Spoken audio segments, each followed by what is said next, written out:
welcome to the Natural Heaven channel. We are a group of Twitch streamers that decided to give playing and streaming Dungeons & Dragons a go. We'll be playing the 5th edition system, if you didn't know already, however, with a few added homebrew rules thrown in. Most of us are not new to D&D, so we have no excuse and we'll be making plenty of mistakes.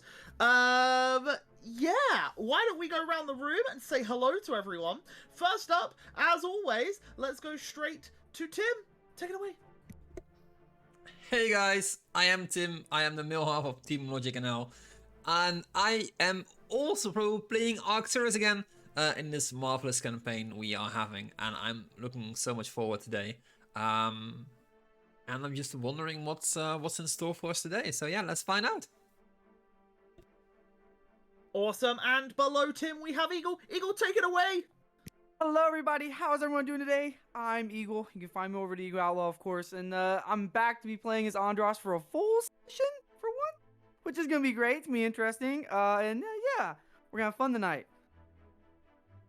Also, the socials, make sure you follow the Twitter, I'm looking at you all the Twitter, and then there's a YouTube where we post the VODs. If you guys are missing a session, I had to go watch a lot of the VODs recently because I've missed like 10 sessions. No, 4. So if I had to go back and watch it myself. So please go follow YouTube if you're not following the YouTube. Take it away. Back to you, Matt. God damn it, he's been watching too much Critical Role. Yeah, you literally stopped then, and I was like, the social? And then you're like, ah! So it's all good. And the other half of the socials, Smitty, take it away! I know! What about the Instagram, Eagle? That's your job.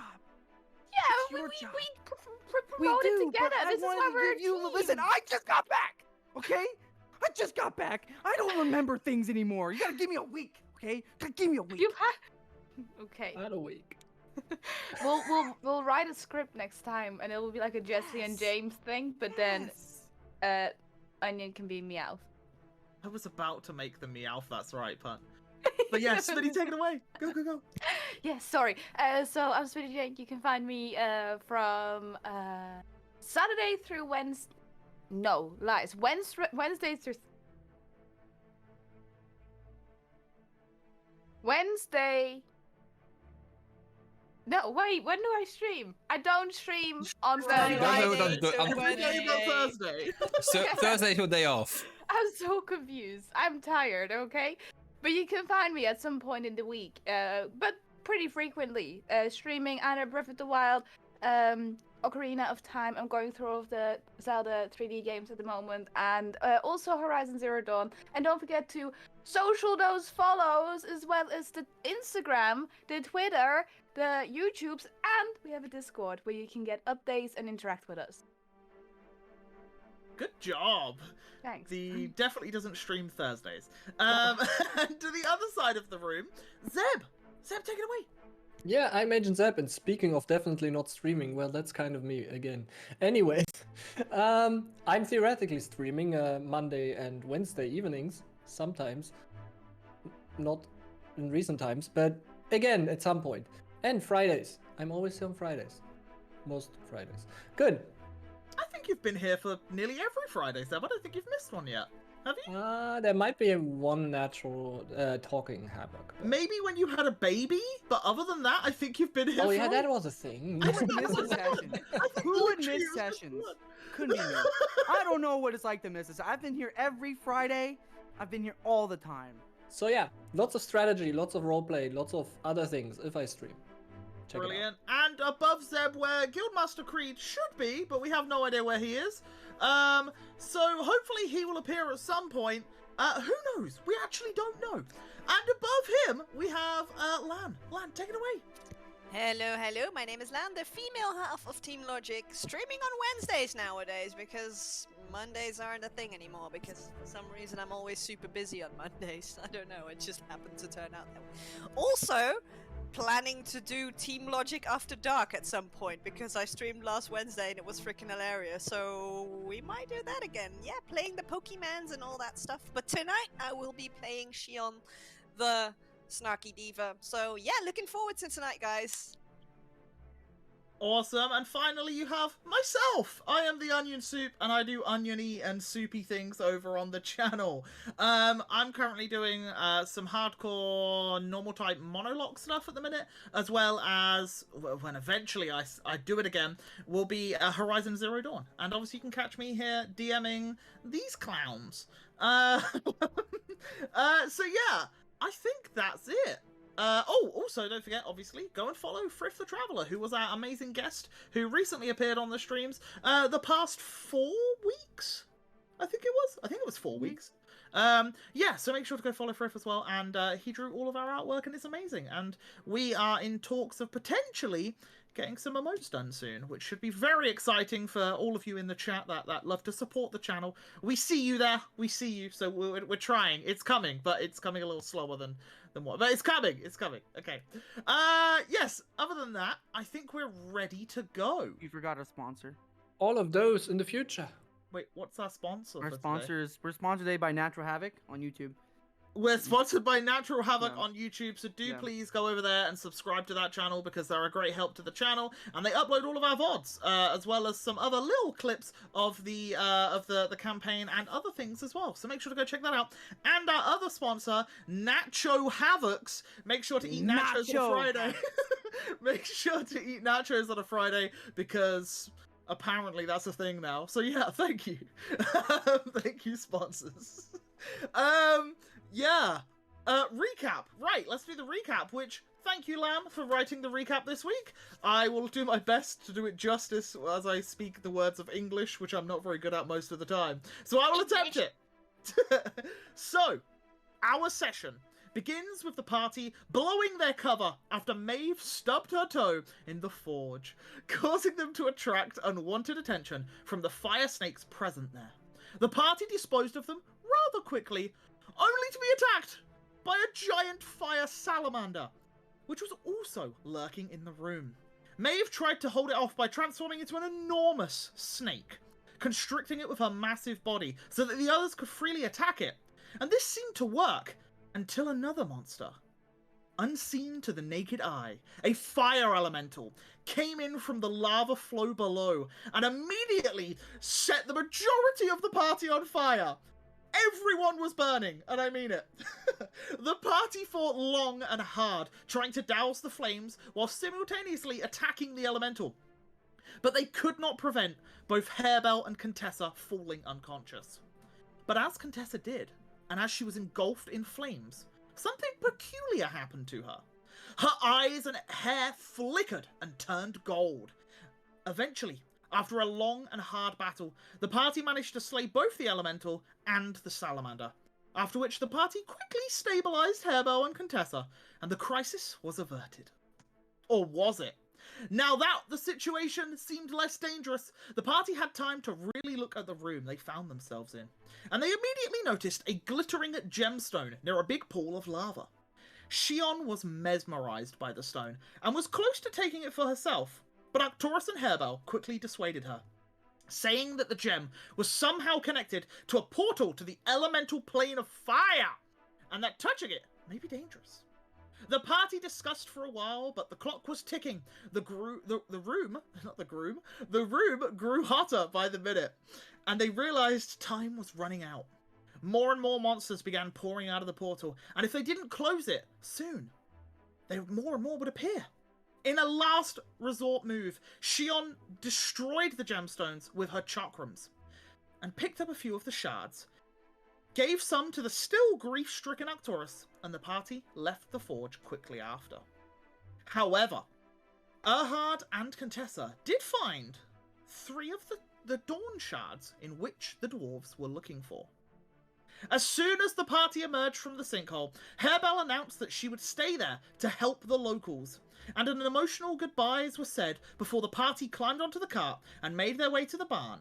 There they had stayed at the night before. While on the cart, the party had some much-needed rest. Maeve asked Shion for some of the shards of the gem for her personal quest, and Shion gave them. Erhard also asked for some shards, but Shion flat out refused him, instead keeping the remainder for herself. Halfway there, the party was stopped by a hooded figure. It was none other than Andros, who came back to the party after succeeding in his mission of killing White Tusk. And as soon as the party reached the barn, stories about the party's exploits were shared over some cheese and wine. Erhard offered Arcturus help with finding Kada, and Andros and Maeve reunited like old friends. The party could finally relax for the first time in a long time, and after they fell into a deep slumber, all of them had mysterious dreams or visions.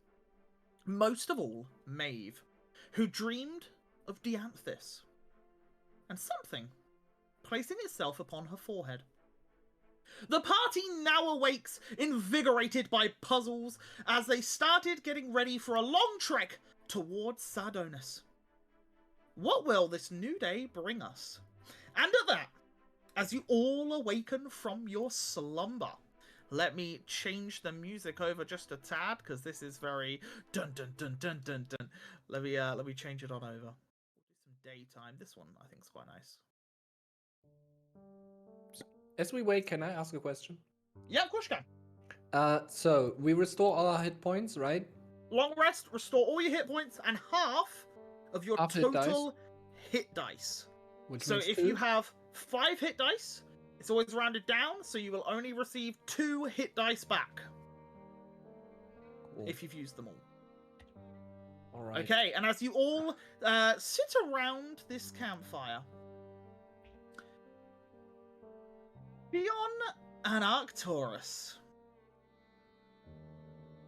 the pair of you awaken. You begin slowly packing your things together, while Arcturus, you spend a little amount of time with Kada, who has returned to you. Unbeknownst to you how, but has returned. You both notice something. You both notice something a little different, as one additional chain is across your tattoo. Well, fuck. While this is happening, Maeve, as you awaken this morning, your head feels heavier. You reach up to feel it, and the diadem that was around the crown of your head feels thicker and more formed. As you hold on to it, you feel at the center, just above your forehead, a stone of some sort. I imagine you take it off to take a look? Yeah. Go on. Yeah, I forgot that I toggled my mute off, so I had to think about that. But yes, I will take it off and look at it. Yeah, and as you take it off to look, you see what looks to be like a small sphere-like gemstone of the shards that you saw in your vision, but now formed into a circular ball, embedded in amongst the ironwood twigs. For visual, where am I right now? I would say you're probably in your tent as you're waking up. I'm going to zip up my tent. Shion? Shion? Oh! Do you wanna come over real quick? Sure, darling. Give me 1 second. And I put my dress on sort of like backwards, I guess, and stumble in. What is it, darling? It's really early. I know, but does this look any different to you? And I've put it back on, but I'm like, my circlet, does it look any different to you? Yeah, it got shiny, darling. How did you do that? I want one too. I didn't. I had this wild dream last night. I thought it was just a dream, but I saw Dianthus again. And Really? you know the shards you gave me yesterday. Did they do that? She formed them into a new stone, and it floated towards me. I thought it was just a dream, but I woke up this morning and it's on my head. So you don't have them in your pocket anymore? I'll feel my pockets. Yeah, nothing. No. That's... I will, as soon as we're in the cart or on the way, I will take a look at my own charts. Maybe we can figure something out together. Don't know Um, what it does, but it's. I don't know. It's pretty cool. It's pretty scary. Yes, I guess maybe we can take a look at it. That said, you're not the only one with a weird dream. And I sort of nudge towards my tattoo, which has obviously changed. You're not the only one having a little rendezvous with the deity last night. Yeah, I don't know how I'd feel if Dianta started drawing on me. Well, in a way, it's not so different, is it? Yeah, but I can take this thing off. Can you take that off? No, I don't think so. Just a little sore 'cause you've rubbed it a bit too hard. I mean, I could try and like burn it off if you want, if you really want rid of it, and then heal you. I don't think that will be a wise idea. Right. Maybe we should also ask Arcturus. Maybe. I mean, he's intelligent. He might know a little bit more. Mm-hmm. Yeah, let's. Sorry, I'm hearing this ping from really far away, but it feels right next to me, and I'm just gonna turn it off. It was Socks hiccuping in the back. He had a little bit too much cheese. I'm sorry. Yeah, let's go ask Arcturus. Yes, maybe he can shed some light on this matter as well. Yeah. And as this is all happening, Ahad, you also awaken from your not so much focused dream, but these like images flashing throughout.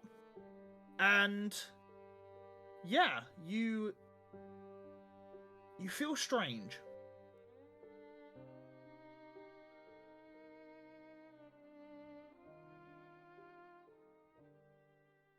Did he freeze? Oh, that happened. Okay, Yes, I'm Andros now. Okay, so I think Zeb's in there just went. The druid! I have ascended! He'll be back in just. I think he'll be back in just a second. Okay. So hopefully, while that's happening, Andros. Yes. Wait, I am the DM now. Oh, The my real- forehead is Andros now, and where's my other body? Hello. The real Andros, as you awaken, you hear in the back of your head a muttering.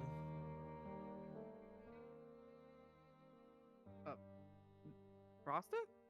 You good? I should be back, I think. Yep. Thank you, Zeb. We're just at Andros in a minute. We'll come back to you in a second. Yeah, and you hear this muttering, and as you say Bruster's name, you just hear Andros. Oh no. Do not speak to your great-great-grandmother like that. Show me disrespect again. What? It is me, Tachula. What? Grandma, what are you doing? here? Lazy bones, get up. It is early. Lazy You have bones? plenty to do. This tent needs packing up. Your clothes need washing. What? Andros. Grandma, I'm on the road. There's no wait, no, stop, chill. Where's Brasta and why are you here? What do you mean, where is Brasta? You know, my best friend. You've met. I mean, we've hung around you and great grandpa once or twice. I mean, You feel something very light hit the back of your head. what the? How can you do Brasta this? is not here. Andros, get up. Get washed. Get dressed. Have some food. Why are you in my head? Just calm down. I will do that. Just chill.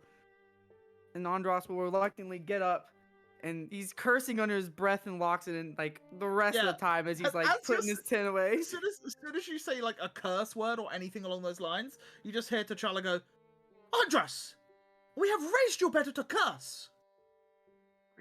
Grandma, you don't even know the half of it. You don't know the half of anything.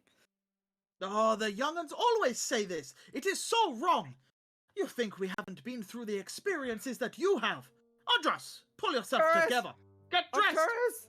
Arcturus, I need you right now. Arcturus, Who is please. Arcturus? Shut up. Just shush for a minute. Just shush. Arcturus, I need you.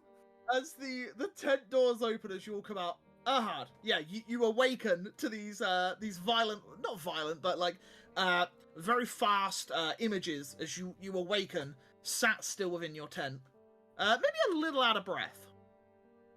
Could I, I was thinking, could I say I woke up like maybe early into the day, like from the dream, I guess, in shock, as I saw my mentor being chased once again, and flashes of that, like almost like a nightmare, and just gets you, Yeah. out of bed, and just kind of walk a bit away from the camp and sit down somewhere that's more, I don't know, secluded.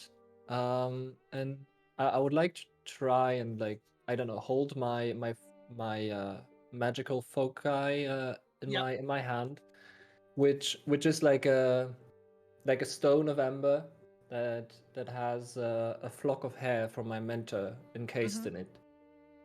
And just, yeah, meditate about the things I've been going through, the changes, the wild bursts that happens now, and yeah, just all the things that are changing for me, but also these visions that are now happening again, and trying to make sense of it. Yeah, can you maybe an Arcana check, please, as you spend some time to just really focus in on yourself? 24. As you sit there and you clasp onto it and you close your eyes and just focus on the magic, you can feel it all around you. You can feel the magic swirling through you.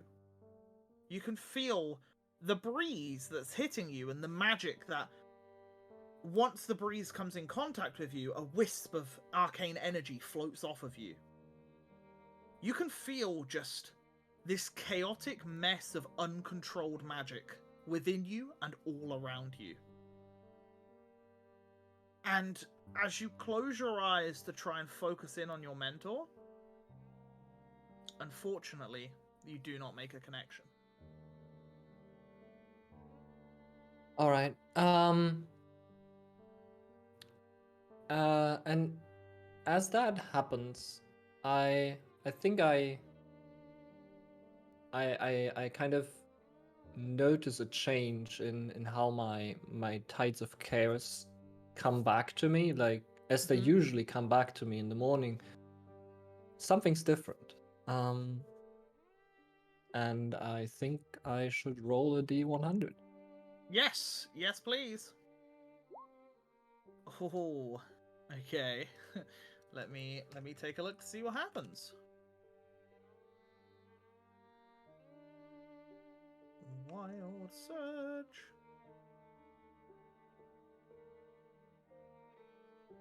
Okay, what was the number? 43? 46.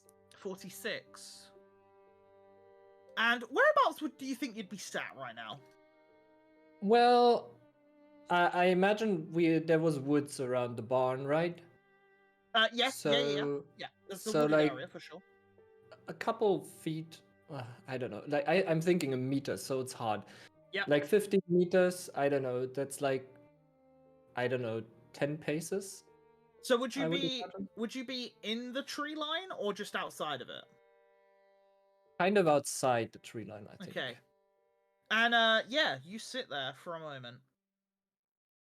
And you feel that connection not hit. And as you open your eyes, you realize that you are 20 foot off the ground. All right.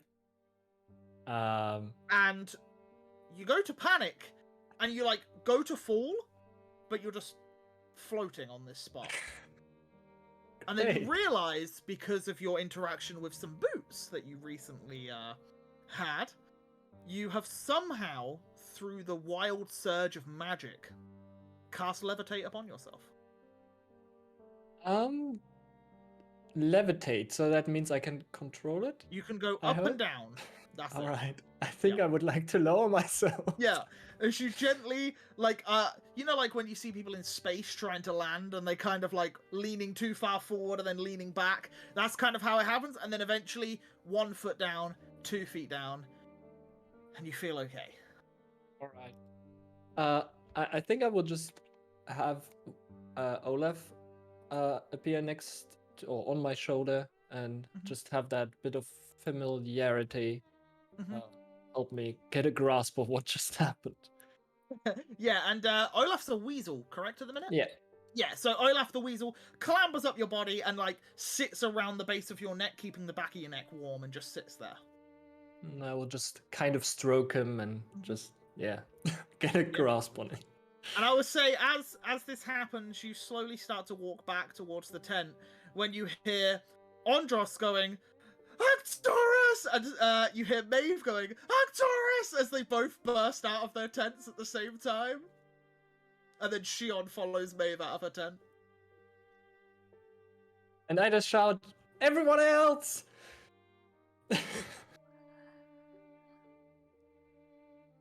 Hello, darling. And I just float a bit. Look what I can do today. Oh, Maeve, darling, where is Socks? In the tent still? Oh, good. It's a good thing that Erhard didn't do anything strange with him last night. He started floating. Strangely would feel like Socks would enjoy that. I think so too. Hearing all this commotion, I'm like still in my tent. I was like cuddling up with Kada because I was so happy that Kada was back. Like, imagine cuddling a kitten or a cat, and I hear all this noise, like Maeve shouting Arcturus, Andros shouting Arcturus, Ilhard shouting everyone. So I come out of my tent. Now what, guys? What's going on? Ilhard, why are you floating? I don't know, but it feels Shion, great. why is your your dress on backwards? Oh, it is shit! And I immediately run off to my own tent. Come, Arcturus, let me try and touch you. Maybe you will float too. I have no ambition to Now just float. stretch forward. I have no ambition to float. Thank you so much. I just sadly go back to the floor. So, what's all this fuss about, guys? Are you going first or am I going first, Andros? You go first. And Just as- go first. Yeah, and as you go to say you go first, you just hear like a tut in the back of your head.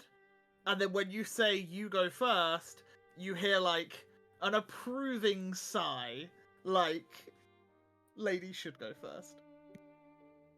Andros is like starting to pace back and forth. Arcturus? Did you see that red rock on my circlet? I do. It's like very hard to miss. Mm-hmm. Yeah, I woke up with that this morning. I believe the Antas made them out of the shards of the gem that we blew up yesterday. The shards. The shards. That's yeah, interesting. I saw it in my dream and I thought it was just a dream, but then I woke up with this. Not sure what it does. But last time I saw her, she gave me more powers too. I reach my hand to Maeve's head, not touching it, like stopping like before, and hey, may I? Yeah, you can. Yeah. And I would like to do an Arcana check on that. Go for it. So first I'll do this, and it's a bit slow updating, I guess. There Come it up is. for me, you rolled an 11. Yeah, and I'm also gonna roll a d4 Yes, because of your proficiency. the Dolken tinkering or whatever it's For called? Dolken What- Passion. That's the one, passion. Yeah. Yeah, so a 14. You definitely sense there is a strong elemental energy behind this. But you also sense that there is a mixture of druidic magic within it. It seems to be a combination of the two.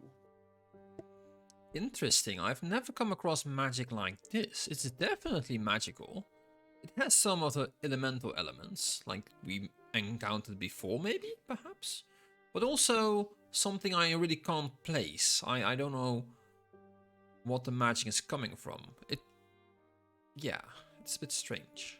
Do you want to do an experiment? You know I love it doing experiments.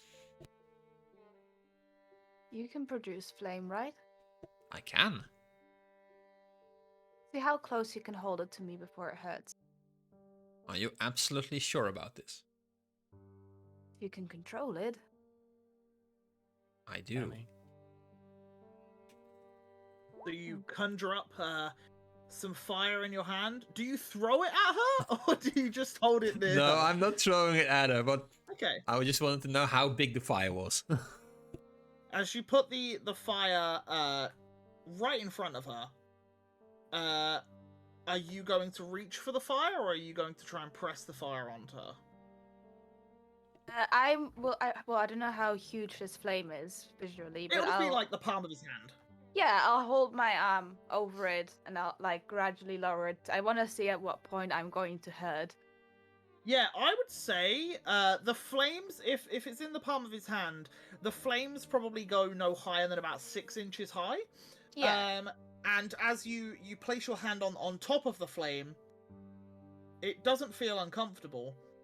And you place your hand into the fire, and it starts to hurt just a tiny bit. But you definitely feel like this would have hurt you before, for sure, because you've accidentally touched something too hot, and you definitely seem to have some sort of resistance to fire. Well, the fact that I can hold my hand in the flame and tolerate it, I feel like maybe I could take that a little better now. Oh, you took it better than we encountered last night, so that's a big plus. You know, this would have been really helpful before we fought them yesterday. I think most people would agree on that, absolutely. Yeah. Good to know. Wonder what else it does. But other than the fire, do you feel something else? Do you have a like arcana feeling or more of a rushed feeling, or can you describe what you feel? Does the circlet itself, Onion, feel warm? Like or like, is there anything that I don't know yet that I should know that I feel? I would say the circlet itself, where the bark is, still feels the same as it does. Mhm. However, the gem that's inside, when you put your hand too close to that, there's a warming sensation to it. One other very tiny detail is there are a few leaves that have started to sprout on the diadem. Mhm. However, they were there before, but now they have a slight embery singe to the edges. Right. But there's no heat to that. It's No. just like, it seems that the magic is like emulating that it's fiery. Yeah. I feel weird, Octorus. I thought she gave me the circlet as a token of the job I once did and a job I continue to do for the forests around the world. I didn't think it was going to wield any power.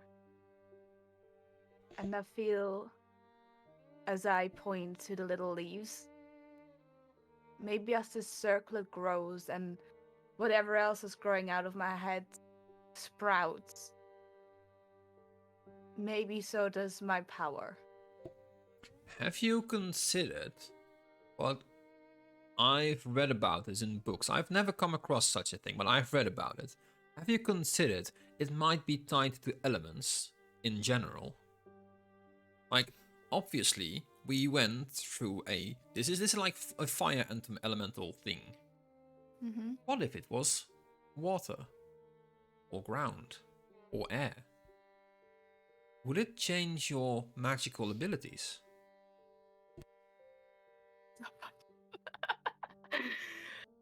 um, you know, and I'll just say it openly in the group now. I'll have Well, come back right now with my dress yeah. properly on. It's something I was thinking about. I told Shion about it, but I hadn't really spoke to you guys about it because it just seemed like such a weird, unachievable thing to do. But maybe it is possible. I'd hope that maybe one day I could implement some elements into my wild shape, become a little bit more useful. Maybe that's what this is. Like become a fire snake or something? Yeah, like I don't know if that's how it works, but maybe I can try. Now, that would be a sight to see. Don't touch me when that happens. I don't think that would be a good idea. Thanks for the heads up. Mm-hmm. Mm-hmm. And while that conversation's being had, Andros, as you're stood there, in the back of your head, you just hear, "Who are these people? Andros, where are we?" Andros in his head will go, "It's a long story.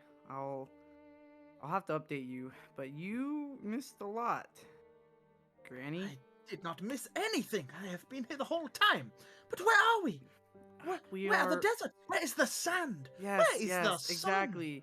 exactly. We're not in Fortis anymore. We're not. Where are we? We're in Veritas. Oh my.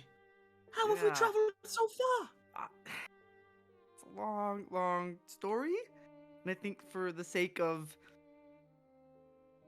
you can ask me questions later. Okay, right now I'm focused on something, Grandma. These are my friends. I've been with them. I've been with them for quite some, like 2 weeks now, and I I'm helping them on a journey. They're trying to do something, and I'm helping them on that journey. So for now, I need you just to help me in the now, and then later I can explain everything to you more when we have the time. I always knew you were a good boy, Andros. You were helping people out of the kindness of your heart. Grandma, And look at you're- them all. They look Grandma. so lovely. Grandma, you're just for now. Yeah, but no at the same time. Just for now, let's just move on. And Andros is like, as he's talking, he's kind of putting his hand like on his head. Yeah, he's trying to like massage his head, like the side of his head, like trying to really like sort everything out. And he's waiting for Maeve and Arcturus to kind of finish their thing And before he. as theirs finishes and you go to speak, she just gets one last thing in before you go, and she says, "Don't forget to brush your tusks." And literally, and then you go to say it, and you kind of like splutter your words for a second because you're like, "What?" Like, but yeah, and then yeah, she goes quiet and lets you talk. Arcturus, we have an issue.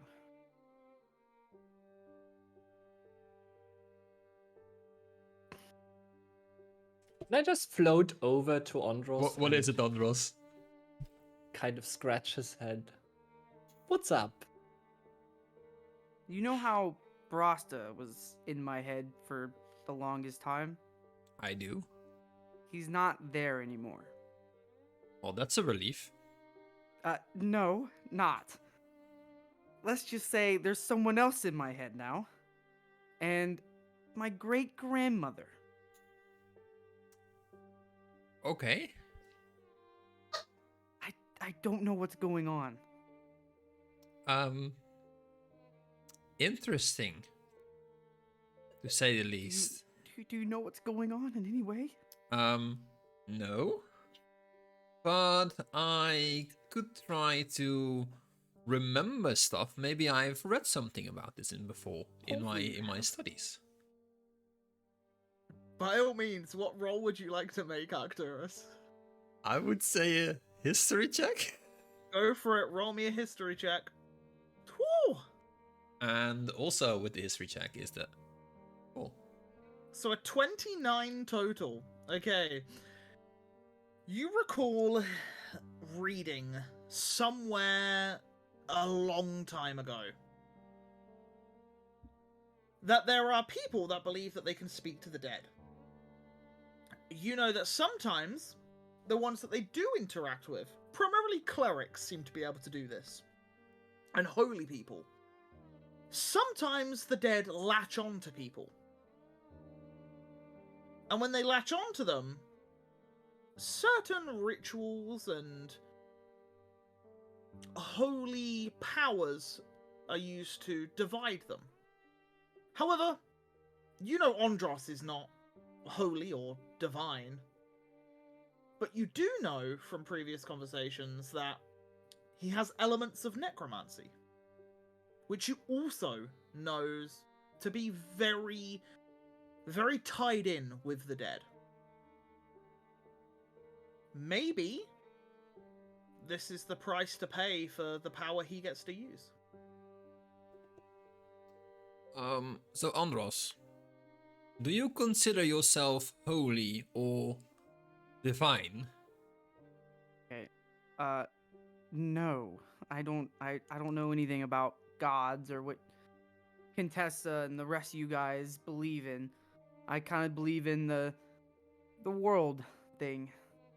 And I mutter to myself, well, yeah, that explains a lot. And I knew it was not divine, or that it didn't make sense. But Andros, the last thing I read about this was that somebody has necrotic arcane. So, is there something in your past that happened with something evil, necrotic, weird magic rituals? Listen, the time this whole thing started was from that forest with the old hags. That's the last thing I remember before all these people started being in my head. Okay? No, I've never dealt with any necromantic necro whatever the fuck you guys are on about. Magic is not my thing. You all know that. I'm the I'm the stealthy elephant man. And I don't do the magic stuff. I would like to recorrect you on that, or correct you on that. You are the stealthy elephant man with a grandma in his head. I don't want her in my head. That's the thing. Andros, who is this man? I like him. Grandma. Andros is now speaking out loud. Grandma, that's Arcturus. He is like the brains of I feel like our group, the very most. He's probably the smart one. He's kind of like the over the top dad. He's kind of like, I don't know. He kind of like strings us along with his his intelligence, whatever.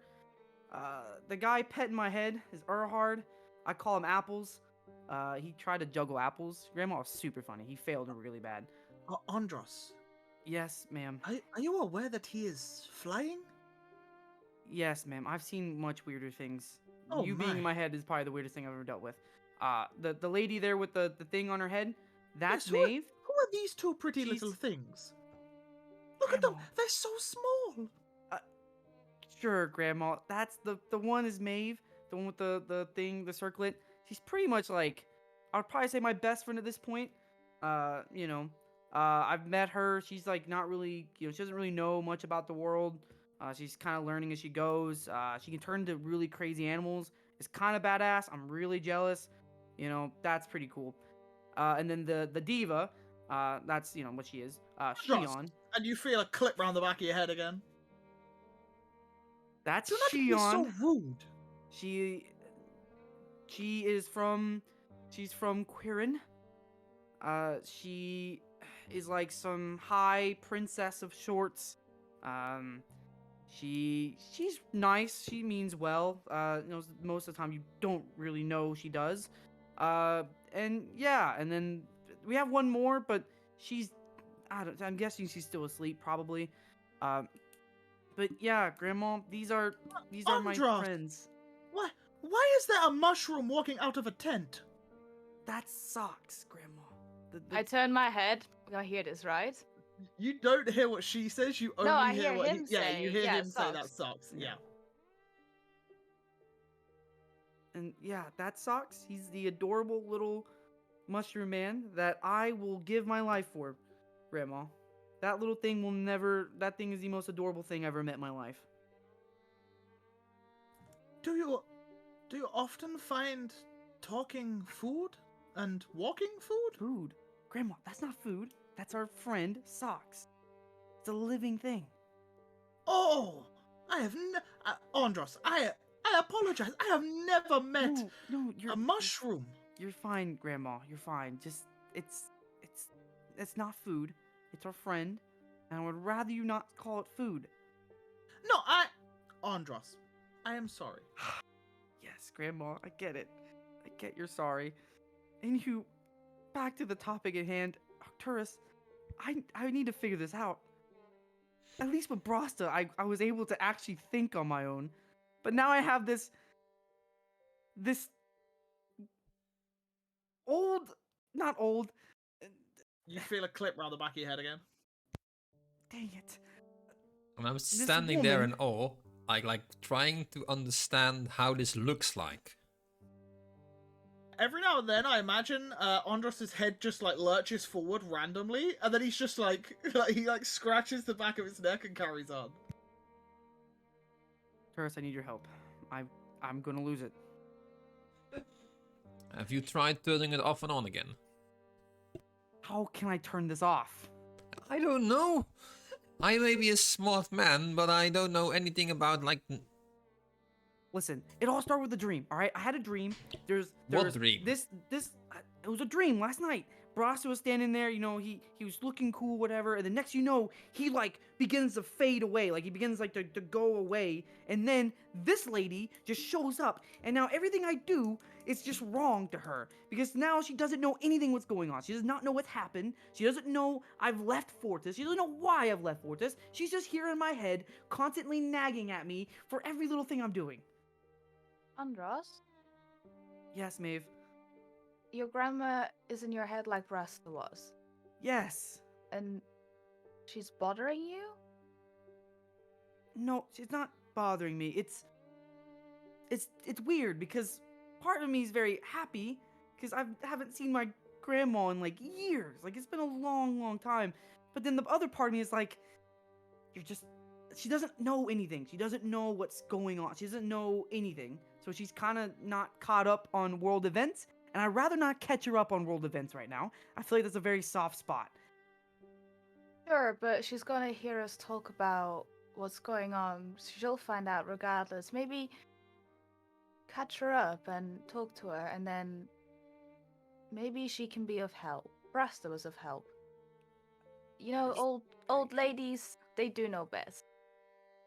Can I? Is- Sorry. Oh, go ahead. Can I just lift one of Andros's ears and be like, "Hello, Andros, grandma. Do you want to see a trick?" Andros is gonna flick him. And she's like, does he not realize he is flying, Andros? That is a trick in itself. Andros is gonna just start walking to the side, and he's just gonna start like in his head updating. Like he's gonna spew it out like like his old like how he has explained things before. You can imagine the questions. It's like, how are your sisters? When did you last see your mother? Have you checked in on her? It's like all them sort of things that's just going on now. And he's for just like the spewing next this 10 whole minutes. story out, just like spewing it all out. I must say, I like his grandma already. He's a lot quieter. Andros, darling, is your great grandmother like Brasta in the sense that she is no longer among the living? She isn't among the living. But was it she- normal old age or? You would know that Yeah. she died of natural causes, and when you were a lot younger, it took a toll on you. You looked up to your grandmother, and yeah, you obviously haven't seen her in a very long time. So in my tribe, family is a very big important thing. Something that the tribe was really built upon was where we come from, where we're born under. There's a lot of history to my family. My grandpa, Dobrin is his name. Or no, Papa Kel is his name. He was known as a very powerful leader at the time. He helped in the out in a war we had like a long time ago. He was very important in building what we now know as the stereotypical life and army for the tribe. My grandma, she helped with the history. She knows a lot about the history of the tribe, the history of just the land of Fortis in general. She just knows a lot about that stuff. That's how I learned, or the book she had. That's how I learned a lot of, sneaky stuff. My great grandmother, she was, I would say, she just knew a lot about animals. She was a very, she loved nature. She loved, just kind of learning a lot about the creatures in Fortis for the most part. She died of natural causes. She was a very nice, kind lady who kind of taught me a lot about just respecting and caring about the history that my tribe was built on.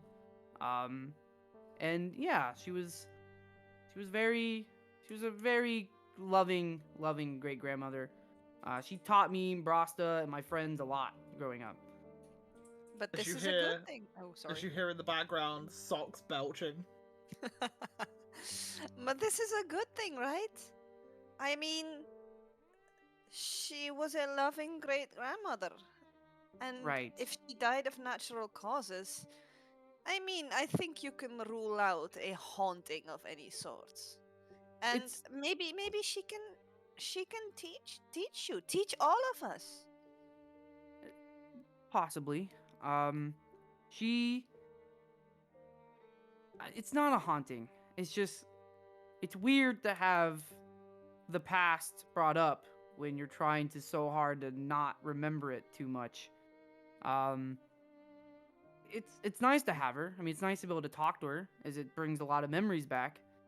But a lot of those memories were from an easier time, where where I was home and life was just the easy day.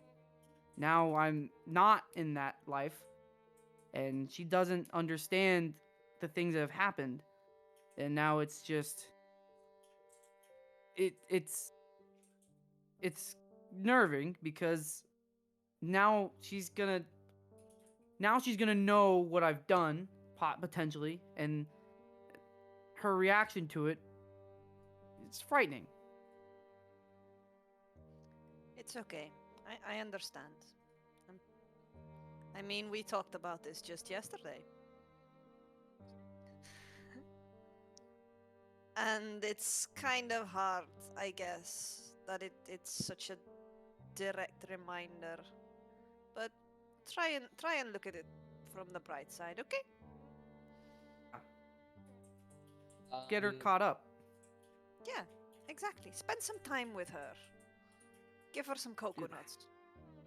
She can't do that, but yeah, I'll update her. And then Andros will go back to just talking in his mind and telling her like everything, the events up to where he is now, kind of just going over what he does know, what he doesn't know, kind of just giving her a life update. But yet he's definitely dancing around the events that led him to leave Fortis. He's trying to like not entirely touch on that, and he's just kind of telling everything around it. Just him being forced into the military tribe or type of thing, and then leading her up to how he his travels from Fortis to Veritas, and then going from there. Yeah, and she is you always remember your great grandmother to be a fantastic listener. And she does. She listens, and she can clearly tell that certain parts of what you tell her is difficult for you to talk about. And when she does, she interjects and tries to push you beyond that so that you don't have to talk about it now, because she understands. And yeah, you spend 10 to 15 minutes while everyone else is packing things up, getting ready, just to brief your grandmother on the things you have done up until this point. And you just So- feel a heavy hand on your shoulder as you relax ever so slightly, knowing that you have now briefed her, and you just feel a gentle squeeze of compassion towards you. Well, it's nice to have you here, Grandma. I'm sure you're gonna be a little surprised about the things that I now have got myself involved into. I never wanted to do this. I never wanted to, hope you're not mad about the killing too much.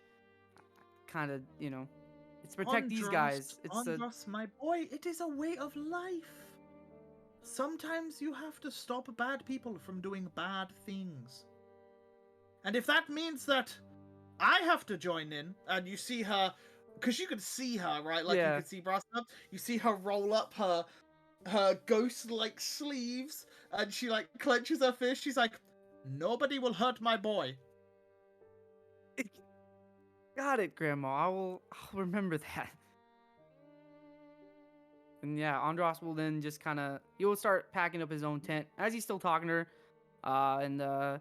Yeah, he's kind of just asking her, like, if there's anything, like, as he knows Brasa was able to do some, help him out in a lot of different things. He's just trying to figure out what her kind of gist is, and maybe she does have a helpful purpose in his Yeah. in his I would travels. definitely say as you then start packing your own things up and taking them over to the wagon and putting them in, you see her just by the horse, just stroking the mane, and you can see the horse seems like it's enjoying it.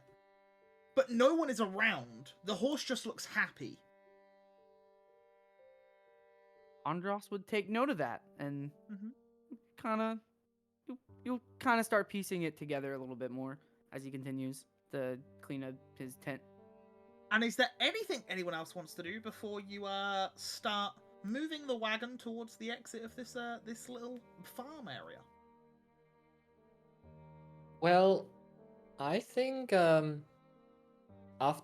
what Shion told Andros, after I finished packing up my tent and cleaning it up with some investigation and all that, because things nice and clean, I will just maybe go over to Andros and just pat him on the back and be like, it must be nice to be able to catch up with people you've lost and people you've not been around for a while. I wish I could do that. I don't know where my family is. I don't know what happened to them. I don't know if they're even alive. So it must be nice to share with someone that you knew before. Erhard, it's a give and take. It's a give and take. Well, everything has a balance. But I will say is that I understand where you're coming from. I was in that kind of. I mean, a lot of us in this group, I think, understand your kind of thought. I mean, even my own parents. I mean, I know one of them is most likely alive, but the other one, I still don't have a clue to this day. I mean, we all kind of have those. I think a lot of us in this group share that same point of, insight. But we're gonna figure it out. We're gonna find out. Hopefully, a lot of, how to get Arcturus back to his, his place. Maeve to actually maybe find out more about her own past, or her family. Shion to maybe finally get to see her parents again, and you to finally find out what happened. Where your family is at, or whatever is up with that. Well, I'm also starting to worry more about my mentor, since I keep having dreams about him too. So he seems to be in some kind of trouble, but I just can't figure out what or where. We'll figure it out. Yeah. Thanks. And as you are all packing up, Contessa also emerges from her tent packing her stuff up and putting it on the back of the wagon. She seems to be in deep thought, and is currently sat on the back of the wagon, raring to go. Galoin has brushed all of the animals. So Tenko has been groomed. The horses have been fully brushed, fed, watered. Socks. Galoin has, during the morning of you lot discussing the things you have, has been around plucking leaves from various bushes nearby and putting them in a little bag of mixed leaves, and he has plonked that in the back of the wagon as well for Socks to sit in and eat. And yeah, he has just been, he's even not knowing whether Kada would eat food, and the same with Olaf, has gathered some nuts and various other bits of food that he can around this barn, and has put them in another sack in case they need to eat as well. And he seems to be currently just brushing down the wagon rider's seat and sorting his own stuff out before he's ready to go. As Andros will make his way to the thing, he's gonna slide Galoin 100 gold, and just kind of plop it in him. He's gonna set it in his hand and go, "Thank you." What? That's thanks. That seems quite heavy, Andros. Are you sure? I mean, if anything, I can hold on to it for you if you want, but you've done a lot for us. I mean, I don't think we give you enough for the help you give us. Well, You take us everywhere. You transport us. You take care of our animals. You take care of the wagon. I mean, you're a pretty important member of this group now. well, I really appreciate that, but you have gave me a new purpose in life, so if anything, I owe you. But don't you want to get things for yourself? Like, I don't know, maybe the next city we go to, you can go get a drink, or maybe find a new little coat to put on. I mean, Oh, yeah, maybe a new jacket. Yeah. Yeah, so that if you sounds good. want me to, I can hold on to this for you, and then anytime you need money, anytime you want anything, just let me know. Well, Just how let me about know. I'll take 10 gold now, Okay. in case we come across anything, soon, like a traveling merchant. And Yeah. then if I need any more, I'll hit you up. 100%, yeah. And Andros will then take back the 9 and thanks. just give him 10. Yeah. And he puts 10 gold in his pocket and he smiles, and then he carries on brushing down the seat and getting it all ready. Which reminds me, I also get a little, like, bag of gold, and I give it to Arcturus. Like, in a way, no one sees it. No, and it is 200 gold. With interest, darling. Don't say I never pay my debts. I just nod and wink because I don't want to blow Shion's cover. Nice. Yeah, and as this happens, you all clamber onto the wagon. Just so you know, it fits 4 in the back and 1 up front, so there are people that'll have to walk. So who is wanting to walk? Andros will walk. Andros, would you like Contessa to also walk? Yes. As a Contessa punishment, will yes. Maeve, do you want to walk? I was going to say I will walk, but if everybody's walking, doesn't that do... Contessa will happily walk. She'll Yeah. stay at the back and just. She's deep in thought at the minute. I'll sit next to Galoin then. Is the sun Contessa shining? sit up front. Yeah. As I see the rest floating, walking, can I try if I can still float? Where Like, would you just like try to if float I to? can, just. I would say after all of this, 10 minutes has been up, so it has definitely gone at this point. Yeah. You try and maybe levitate like an inch, and then you just immediately drop. I just Yeah, some so Shion sits in the back, like, naturally. Yep. obviously. Just some quick questions. Is the sun shining hot already? Ah, yes. Thank you for that one. The weather today is glistening. It is very warm. Mm. It is clear skies, but there is a slight breeze, so it does make it. It's very nice. It's a really, really nice day, And weather-wise. is Contessa wearing her iron armor again? Yes, Contessa Good. is. Contessa is currently wearing a full suit of armor again, and is walking behind. But as you get towards the you just come past the barn, you can hear from within music is being played. You can hear dancing and cheering, and you can see the mercenaries that you had previously hired to look after the wagon for the day, and the townsfolk are celebrating. They seem to be drinking, they're very jovial, dancing around, and as you guys leave the barn and make your way towards the fences, the blonde-haired woman that you met previously, the one that runs the ranch, she comes on over, and she's like, well, good morning there, folks. Heading out already? Morning. Well, it Yeah. certainly was a pleasure to meet you all, and once again, thank you so much for helping us out in our little town here. Hopefully, things will die down and the troglodytes will go back into their holes. I'm sure we'll pass by again sometime soon. Well, pop on in. By all means, you're always welcome. Thank you. And I Oh, hope... and happy Embers Tide to you all. Sorry, what? Happy Embers Tide?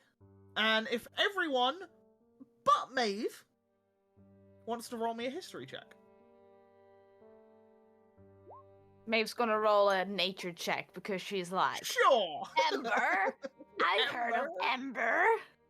Okay, everyone has succeeded.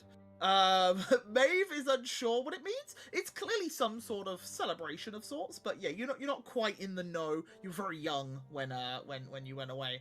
But yeah, the rest of you, maybe not Arcturus, I would say actually, because Arcturus hasn't been here too long, but it is celebrated in Fortis as well. Embers Tide is. Let me grab my note.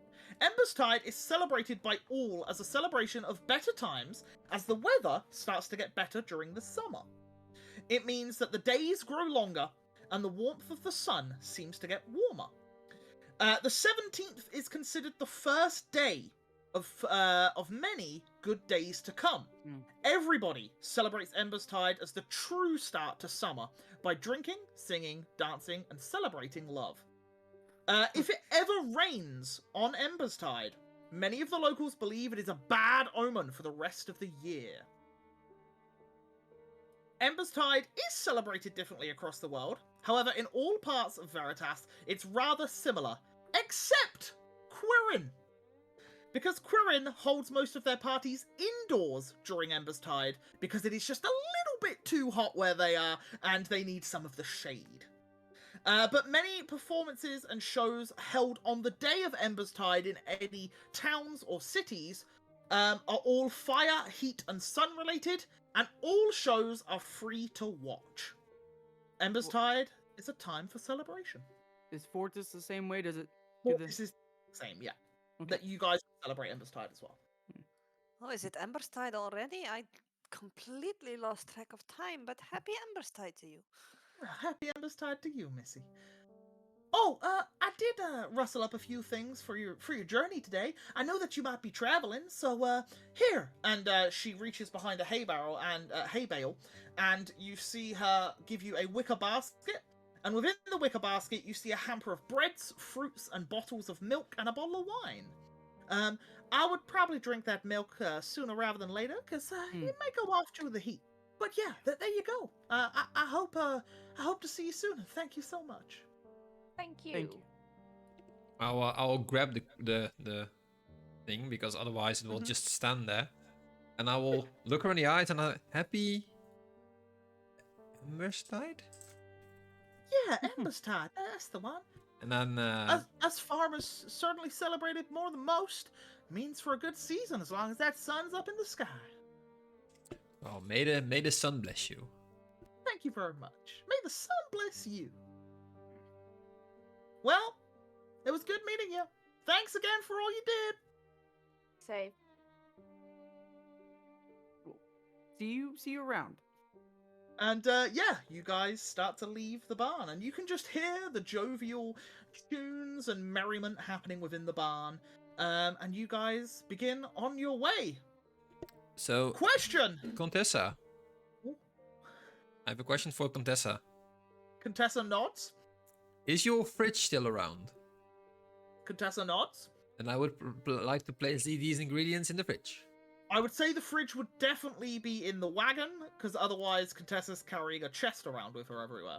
So yeah, so the chest is in there, and as you open it, there's this cool breeze that comes from it. And yeah, you can put the milk in there, the cheeses, and the wine, whatever you want.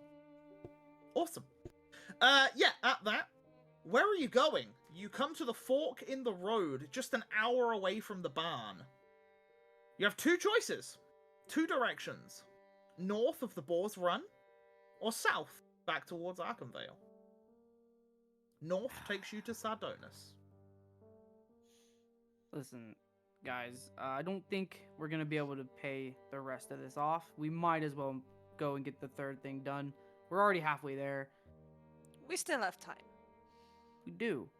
Yeah, And she also... I agree with Andros, actually. Let's go Actually. kick some bad guy butt. We'll So Well, the with third- some information gathering first. yeah. Yeah, I don't think charging in No. is the best idea. He doesn't seem like. No. Hey, We'll- we we'll have can to just think come about in this like as we go. travelers. Yeah. You might already know we're coming. Why Like, would I mean, we were we- known in Arkenvale too. Why would we want to go to Sardonis as travel? Commoners. Can Andros roll like a hist or like something about like Sardonis to maybe like Oh. see if he's heard anything about it? Go That'd be for like it. what a history check? Yeah, I would say for you Can it's I- at disadvantage. Can I do the same since I traveled around with the circus? Sure. Go for it. So, yeah, Andros got a 5. Yeah. Erhard got a 5. The pair of you know it to be a large town. You know it to be the town which is considered the wall of the north of Arantis. You know that that town is charged for the border patrol of the northern sector of Arantis. It is the stopgap between Arkenvale and the Elenaston forests, and it is the stopgap between the Wildlands. Hmm. The Wildlands, you know to be completely unruly, with no laws, no governments, and is completely dependent on whoever travels there to look after themselves. Hmm. It's not safe. Listen, And I would say that's as much as you know. I think us traveling there, maybe we just wanted to get information on the wildlands. Maybe we just want to know. Maybe they have information on. Maybe they have people who research it, who live in that village, and we just want to maybe see if there's any information we can gather about the wildlands. I mean, you know, What we is have the a- Wildlands? it's just some unruly place where kind of out for yourself, and you're kind of you're on your own sort of ordeal. What else is Um, around there? I don't know. I don't know too much. I mean, again, I'm from a whole different continent. My knowledge about things are very, very limited, especially here. But I say if we're gonna go there, maybe that can be our excuse. Maybe we just want to learn a little bit. I mean, especially me. I mean, I can literally be like, hey, I'm from this whole different thing. I'm trying to travel and learn about the world, and you guys are just my friends who are taking me, showing me the way. Would Maeve have remembered the word Eleneston Forest? Say it. I would say yes, however, Andros never said it. Yeah, that's okay. Mm-hmm. So, I mean, if you guys like that, I mean, I don't know. We can brainstorm the way. We have a we have a while till we get there. We have time. I say Well- if we need to make a decision and start going though. We If we're need gonna a lose map. sunlight. We sit here and debate. Huh? I think we should We also need a get map. Yeah, that's true. We Don't need we a already map. have one? No. You have a Yeah. map of the region of Arantis. Okay. So Yeah. Andros is gonna go look for that, and he's gonna try to pull that out. Chuck you over here. I will just say, yeah. So, well, I have been, practicing my entertainmentship, so I'm definitely down to pose as wanting to just travel and entertain some more. So why not travel somewhere, Okay. which is Sardonis in that case? Yeah. So how about we just start making our way? We'll talk about this as we go. We can plan. But I feel like with our group, we're a very we talk a little too much sometimes. I say we just go on the path and we go. All right, we think about we take a page out of my book for once and we go without thinking and we can think on the way. Let's do it then. But Andros will now he has a map. He's gonna start going up north. So to Sardonis then, yeah. Yes, Galoin. Yip yip. Before we go, I would like to do one thing just to check up on Andros. I'm throwing a fireball. And you miss. Lucky you, Andros. Well, pretty What was sure you're that not about? throwing a fireball, but Well, since you have a different person with you, I was trying to see if you have the same skills wizard. as. She was never a wizard. Well, hey, it's something we find out.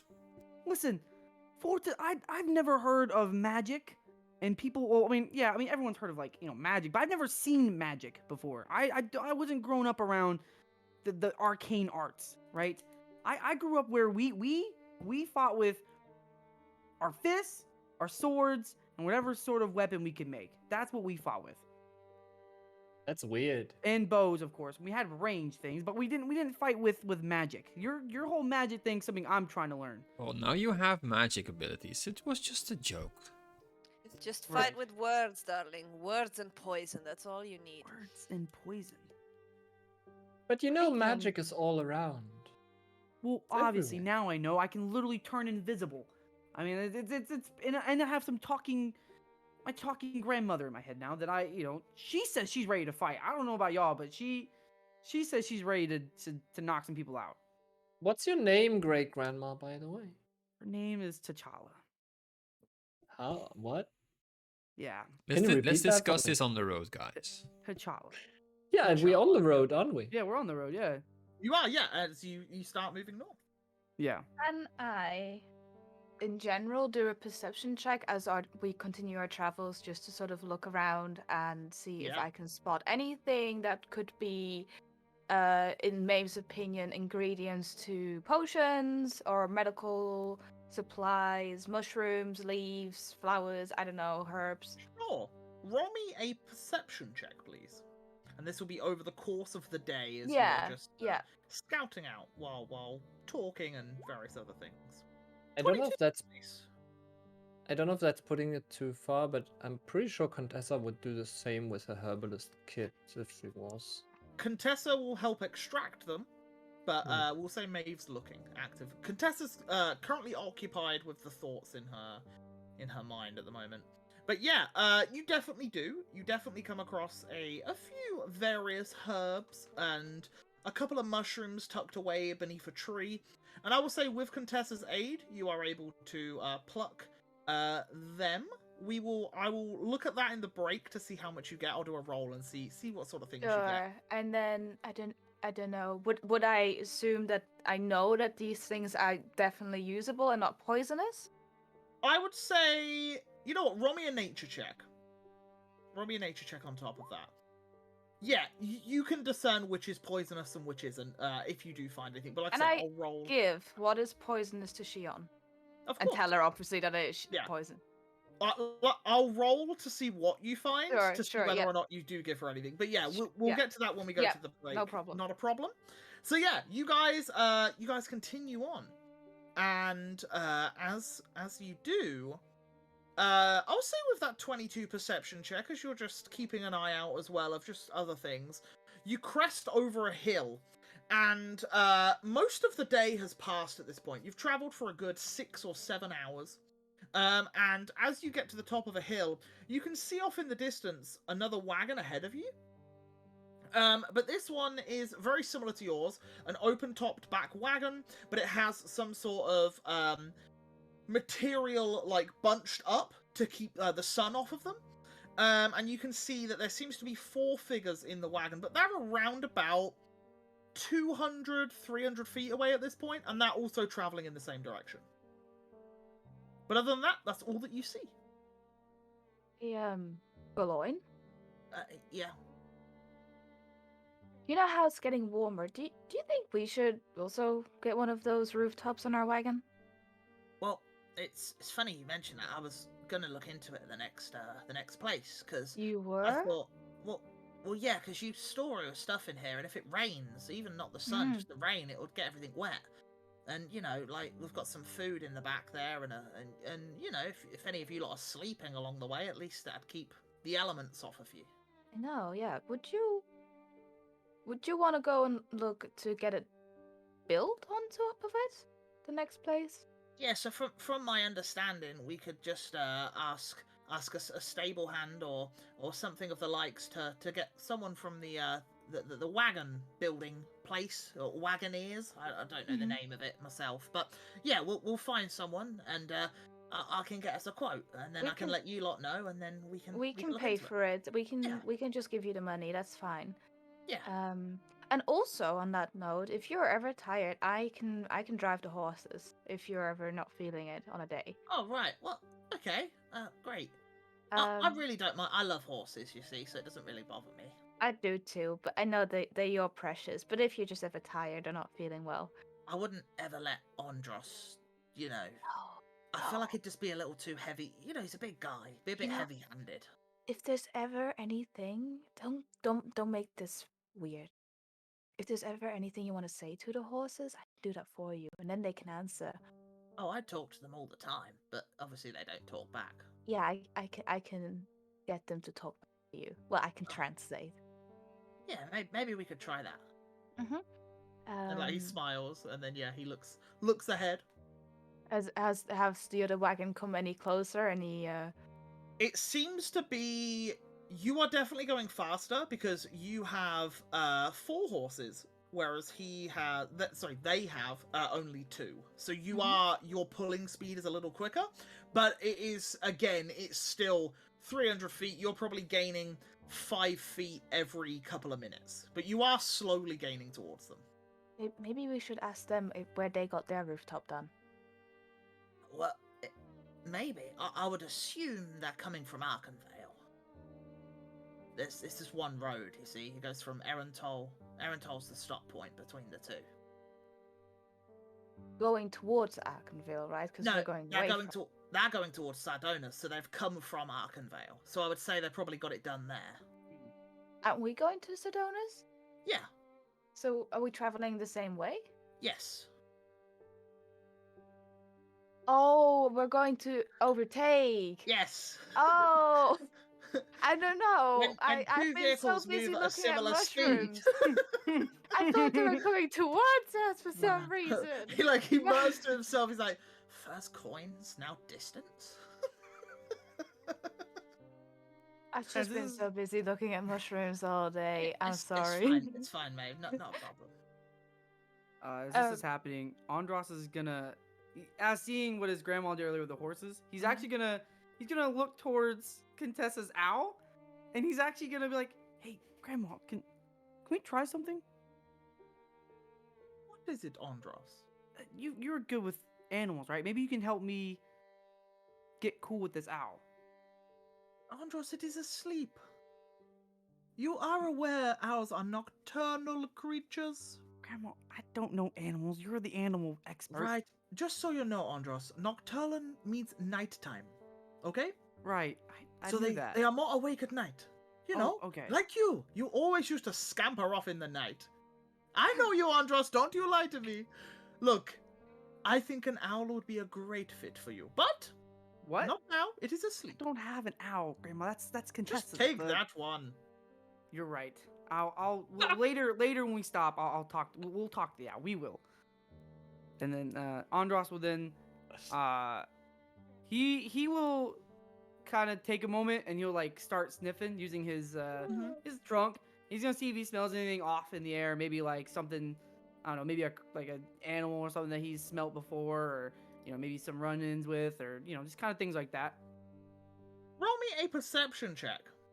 I get this with advantage because it's You do, all yes, smell. because of smell. Okay, an 18.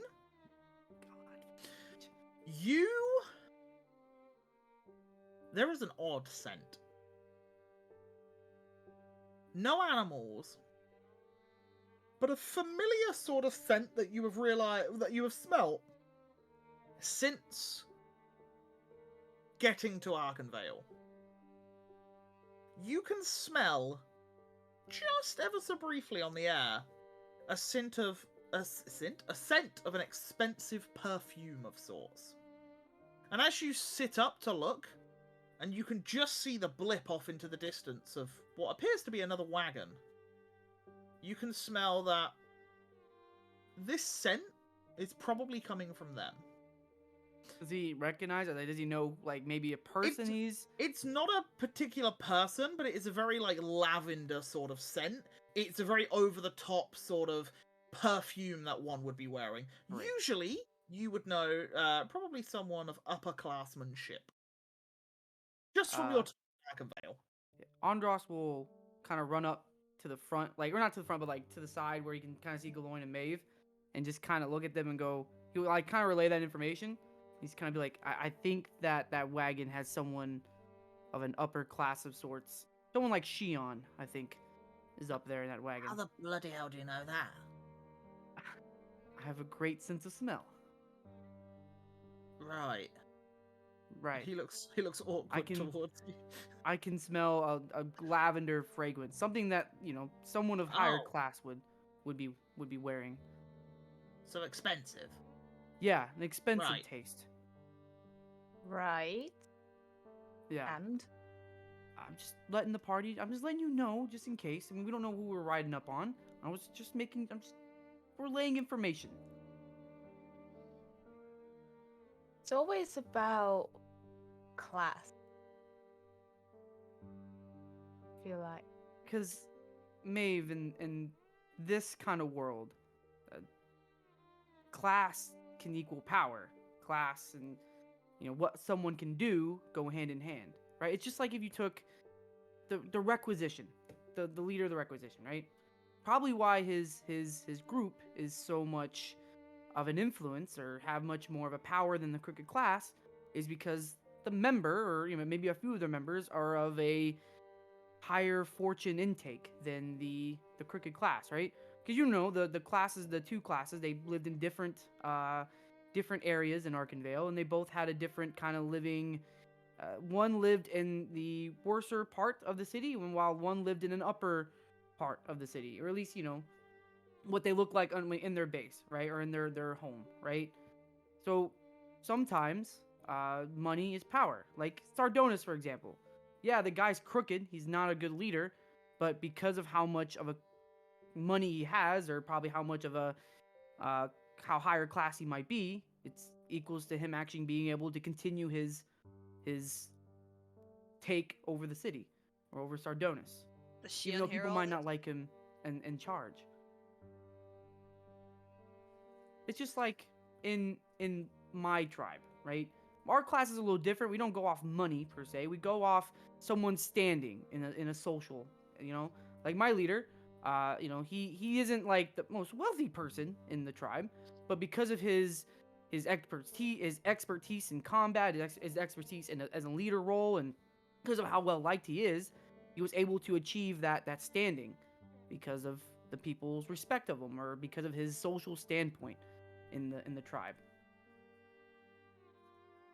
Congratulations, darling. You just explained Chartusa in a nutshell. There you go. Maeve sighs. She's like, I don't understand. This world has, they must have different definitions of what power and fortune means.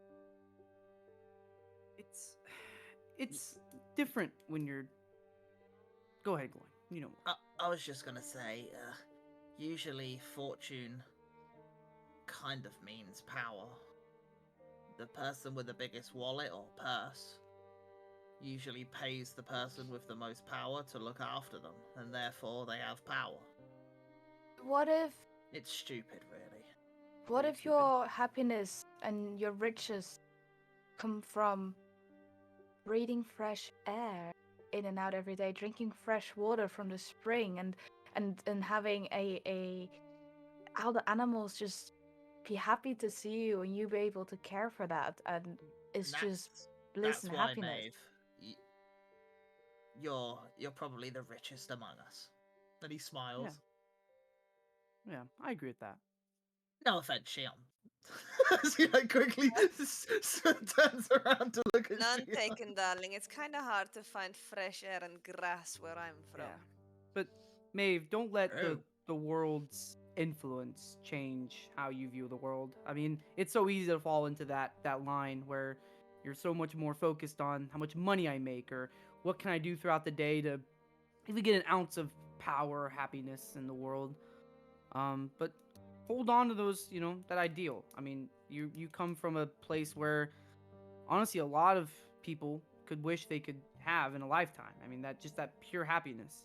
A lot of people, they spend all that money to try to achieve that nowadays, or they work a job they don't want to work, or do the things they don't want to do to achieve what you've had in your life. And Hey. don't let the don't let the world or the influence of it change your standpoint. Taurus, Ehad, where you're from what's your standard of wealth, money, fortune, power? Well, yeah, easy answer. My world revolves about magic. More magic you know, more powerful you become. I have more peace with that than physical coin. Well, I do agree, but that does not mean you don't have social class. Like, if you are like born a nobody, you would have to be like excellent in magic and really work yourself to the top. If you're like the boy who grew up with talented parents, you get higher up in no time. So it's a bit like Arkanville, perhaps also like Ashenil. Not many difference between that, but yeah, magic is involved. Mm-hmm. Yeah. Ehad? Well, I don't know. From what I remember that my parents used to do is that you do what you believe is good and that you can feel happy at the end of the day and that gives you your own sense of fortune. But there's always other people that might be out there and have different views and there's bad people out um, that will maybe try and do harm to you. Um, I mean, my family, we got separated because of bad people, and then I met kind people in the woods, and they raised me and they taught me about balance and the important things of nature. And when I re-entered the world with meeting people again, it was still the same. So I just felt like I need to do what I believe is right, and that's when I'm happy, when I feel fortunate, and that's why I'm traveling with you guys because I feel that's what's giving me fortune. Shion is sort of starting to get a little uncomfortable. Maeve's a little bit. She smiles, but it reminds her of a lot of things, so she doesn't say a lot. Before we get any further, do you want me to overtake them or? Because we're slowly gaining on them. Can I attempt to listen? I know this is gonna sound a little awkward, but maybe I can go up ahead and have a look. What? I have invisibility open. I can easily run up there, take a quick look, see what's going on, and come Right, back but and. they're moving and we're moving. Right. So you would have to keep up with 4 horses pulling a wagon and get I mean- faster than them. Can you not slow down just a tad bit to give me some time? Well, yeah, but then you'd have to catch up with them. Oh, listen. I'm a pretty quick person. It's just a wagon. Yeah, I'm pretty Just quick. a wagon, Andros. I think we'll be fine. Don't I'm not over. From do the it. stories you lot tell me and everything that's going on, I think. Did you not? You killed a lot of stuff back in Erental. A wagon with a few people in. I'm sure you'll be fine. Yeah. If anything, Grandma, this is gonna be a little weird. We're gonna try something, and Andros is gonna like This is Andros, push my his boy. way onto the wagon, sit in the very back with his big self. It's probably gonna like kind of slow the. He weighs like 300, 400 pounds. It's probably gonna slow it down a little bit more. He's gonna sit there and just focus a little bit. He's like, I don't know how fast this thing moves, but we're gonna attempt this. This is gonna be a little weird. All right, Grandma, just play along, okay? And then Andros is gonna use the What is it you want me to do, Andros? just be patient, and he's gonna cast spectral projection, and he's just testing how fast it can go and see if he can actually even catch up to the wagon in the first place from his current spot. But he's gonna You would know. The horse is being pulled 40 to 50 foot a turn. Spectral projection allows you to go 60 max per every 6 seconds. You have 60 seconds to move. Okay. He'll hold off then. He'll just Okay. yeah. He'll go back to doing what he's doing, just walk in next to it. He'll just kind of. He'll just. Yeah, we got it. We got it. We're fine. We're fine. Not everyone on the road is bad, guys. They're just travelers, like we probably. So do you want me to overtake, or shall we I mean, stay if we're behind? faster. Nighttime's not going to be that far off, so I don't know. That they'll probably want to make camp at a similar time to us. I mean, if can anything, they can be ask. friends. Well, I'll pull up to them then, alongside, so we can chat. Yeah. Maybe And, it's that girl from the bar I met, Natalia. Maybe she's on that wagon. That'd be Don't kinda let your nice. grandma hear that, Andros. Natalia, you said. Nothing, Grandma. Just a friend I met at the bar. What She's really about? nice. And as she says, "What about?" and goes to say the name, we're gonna cut to a break. And we'll come back in like 5 minutes as Andros can explain that to his grandmother while the wagons pull up alongside one another. So yeah, we're gonna take a quick 5-ish minute break, grab some snacks, grab whatever you need, drinks, food, whatever, and we'll be back in like 5 minutes. Don't go anywhere. See you in 5. Bye bye bye bye bye bye bye. Oh, well, good for you. This my sack. And he moves his cloak, and you just see a dagger handle, and he just looks at you, and he's like, "You want sack?" Here's it up, darling. I kill monster, remember? Or Grognak no silly, or Grognak most intelligent. You can go this one here. Yeah, that'll be fine, because if you go Yeah. 5, 10, 15, 20, 25, yeah, that's actually just bang on. Yeah, alright. I'll move there. Okay, And I'll yeah. just, I don't know, check the surroundings or like I'm aware of something more. Yeah, you can hear more and more stuff coming from this way. Good. I guess. At the end of that, Melody. Yes. Ross, Yes, what do you need, babe? have you seen socks? I can't find them anywhere. Oh my god, if you gave me some Starbucks, maybe I'll tell you where size is. Well, what's a Starbucks?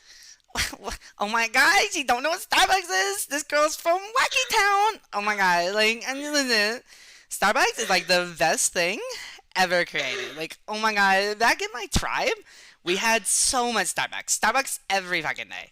So tell me, listen, lady, just listen. If you give me some Starbucks, you know where the towns are.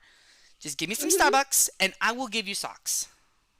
What do you mean you'll give me socks, Don Ross? What are you on about? Listen, I might know where Socks is, but because me and Socks were having my last cup of Starbucks. Oh my god! And let me tell you something. If you just give me some Starbucks, some more, I will give you socks.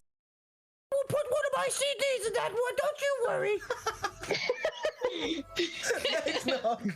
Eggnog, you're up. Yes. I should be able to actually, like, I'm gonna follow Bud because, you know, I saw him running over there. So I'm gonna go over here, which is like 2, 3, 4, 5, right? Rip Eagle. Oh god. Okay. And then I'm gonna attack the two gingerbread thingies. With my short sword, which I renamed to Short Candy because I thought why not. And I will go for a sneak attack. Am. And Actually you good? crying. if it's not dead, I will also attack it with my I kind of like quickly motion her to put those down. And I look at the man. Looks back at you like, the fuck? I look at the Yorkman. I'm like, she's new around here. She doesn't know what that means. We're gonna go. Your problem was with me, not her, by the way. So how about you don't bring her involved? And I kind of like- scurry her along. I scurry her out. Like, He looks very confused. But yeah, And I just sort of walk off and I'm like, new greeting. And as you guys get outside, the two books I think were pretty good. And then afterwards I kind of heard that they like rushed the author. Oh no! We have. Oh no! Yay! Our first one! Our first one! Finally! Do you want to be famous? Yes! You'll never be famous. I don't know, like for me, I didn't like the last couple books out of the Aragon one. I will dip in the jar and just put it down for him to eat from. Yeah, he starts eating it. Erhard, can you roll me 2d6, please? Me? Sure. Yeah. What have you done? The frog dies. Whoops. Oh my god. Okay, guys, don't eat it. Whoops. I liked it. We got a performance. Up the carpets. Sure. As there are people eating in the cafeteria, and you just start pulling all the carpets up, and they're like, wow, wow, wow, wow, wow, wow, wow, wow. As like you just start pulling them, and they're like falling over, and food's going everywhere. Wow, wow, wow, wow, wow. I like that. I'm gonna write that in my new song. Oh, okay. Maybe you can come as a guest. Nature, yes. It has a magical nature of it, yes.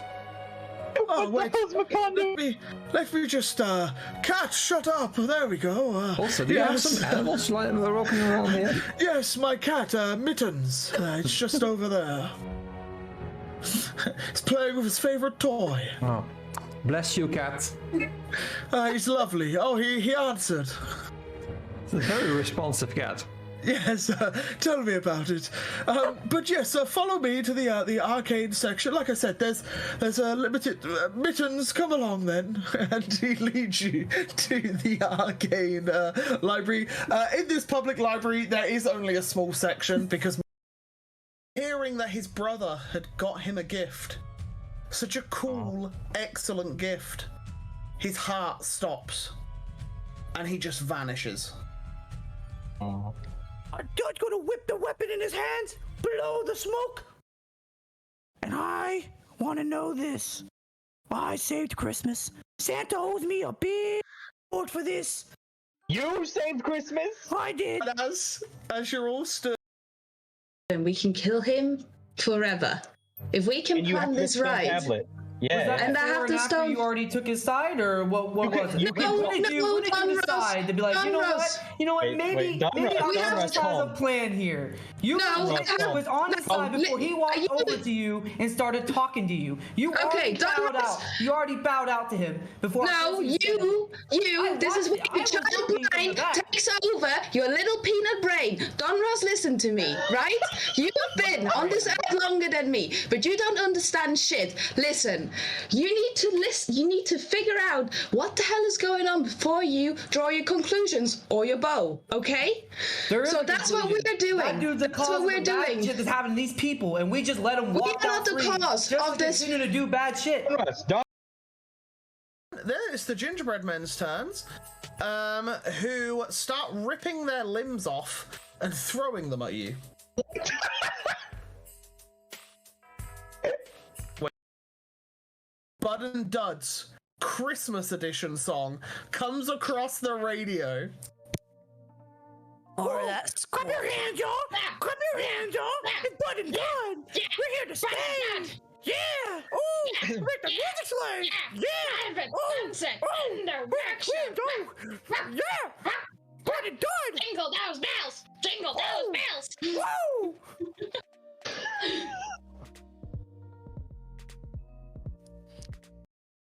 Ones that are here. So for now, we end combat. Oh! Wait, what? Swarm is also dead. What about the swarm? It's a swarm. Wait there. Oh, I Good job, got rid of them all. No! Wait, can I bring them back? Oh, I completely forgot about the swarm. Okay, I think next up was Me. Alfred! Yes, Alfred! it was Alfred. Alfred, yeah, you're up. I completely forgot about the swarm. Sorry. Oh, I'm so honestly, this is just Lan speaking. I'm so nervous. I've been fucking nervous all week for this. Why? For fuck's sake! As you cast the spell, it burns. It burns before you. The scroll Sorry, what burns, was that? The scroll burns before you in a blue flame and dissipates. Somebody clip that. Santa, can you please shoot Santa? Did you see Santa? Ho, ho, ho! That is where the curtains close. Melody is And the just drooling. ends. Melody is drooling, guys. And that is the end of the session, guys. It went on way later than it was meant to. I'm really sorry, but I wanted to finish that up. So yeah, Thank you very much for sticking around. That was fun. Chat. And before I stand up, Melody is clearly. Hello. Welcome back. Let us know in the chat what you got for snacks and drinks, because we love to hear it. Guys, what did we get? What did everyone get? Anyone get anything? Iced tea. Iced tea? A brother's cider? What Yes, else this did we stream get? is sponsored by. Sponsor us. Monster? Nice. I have strawberry flavored water and that's it. But I can't. You mean the Hey, sponsor, which is the sponsor us. Natural Havoc YouTube? No way. Oh. Tesco. Tesco, sponsor us. It's super cheap. I- Yeah. I don't think showing what I got really helps because I don't think it really looks that yummy on screen. Oh yeah. What is that? Thanks for sharing. It's my wife has started to make like these cupcakes, like in the sense of like Ah, mug essentially Oh, making a cake in a cakes. cup. Yeah, that's pretty cool. Awesome. Right, are you guys ready? Mm. Are you steady? Yes. Can you hear the horsies? Yes. Yes. Clippity clop, nay Clippity nay. clopping, nay nay nays. As you guys coast up the side of this other wagon. And as you do, you can see in the back of it, as you go past it, a rather large half-orc gentleman currently laying in the back of the wagon with his feet up on the side, asleep, with a sack of what looks to be like grain or something propping his head up. Also in the back, you can see a elven woman and a tiefling woman communing with one another, speaking. And at the front of the wagon, riding and guiding the horses, you see a tabby cat looking tabaxi. Oh. And as you saddle on up, the tabaxi looks towards you. Greetings there, friends. Where are you heading to? Sardonis, I assume. Yeah, we're heading to Sardonis. Ah, How about you? You guys heading there too? oh, we certainly are. Yes. Really? We are there to perform. Are you going to the ball? You guys are there to perform? Yes, we are. Yes. Like what? Like what kind of performance? Oh, well, we are quite famous in Arkenvale. We are the Silver Strings. Cool. Yeah, we were just there. That's awesome. Oh, you were in Arkenvale? Yeah, we were just in Arkenvale. Yeah. Oh, nice. Yeah. Well, so sorry, I didn't catch. Are you invitees or guests maybe to the ball? We don't know what this ball is, but it sounds really fun. Sounds really fun. Oh, well, it is Kingsley Taft's birthday in just a few days. He's holding a big Oh. ball and invited many Kingsley. influential people, and we will be playing there, of course. Try to get a ticket. You'd love to see us perform. Oh yeah, how can we go about getting a ticket? I don't quite know that myself. Oh, I'm cool. sure. I'm sure if you ask Yeah, him, so, yeah, yes, of course, tell you, yeah. by all means. Are you Uh, guys about to make camp soon? Oh, yeah, probably in about an hour's time. Yes. Yeah, I mean, if you guys would allow, I mean, we could definitely, maybe we can stop and we can maybe get a taste of what you guys can perform. I mean, I'd love to see it. Oh, I'm you sure my wish to party. hear a little sneak Yeah, peek? I mean, I can even pay a few Ah, gold. I mean, I'll be willing to pay a few to you watch. wish to pay gold too? Well, Yeah, I cannot refuse an offer such as that. Did you hear that, ladies? great. They wish to pay for us to perform. Hello, ladies. And Andros is gonna put his big hand out and give And yeah, away. as you do, you see a very beautiful tiefling woman, just currently lounging in the back of this wagon. She puts her hand out and does like the queen wave towards you, and then you also see an elven woman sat there as well, also lounging beside her, and she just glances towards you with a smile, and as you peeking a little further, you can just see this half orc like knock out asleep in the back of this wagon. I have to say, you guys are, a very uh, good-looking, handsome, and beautiful bunch. And Oh, well. it's nice to make your acquaintance. My name is Andros, and these are my friends, my companions. Well, it is a pleasure to meet you. What do they call you? What do you do? What do we do? Well, I'm Andros. I am kind of like the muscle for this, group. We have a performer amongst us as well. You do? We do have a performer amongst us.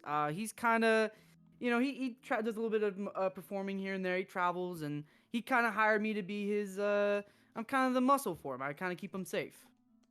Ah, well, must be a very talented man to have services such as yours, no? He is quite talented. You ever seen him juggle? He's actually really good at it. Juggling, And, how yeah, quaint. he's juggling, yeah. And I wouldn't say I'm the most well built, guard, but I do my best. I do. Oh, do not cut yourself short. Look at the size of you. You happen Yeah. to be the second Loxodon I have ever seen. The second, who was the first?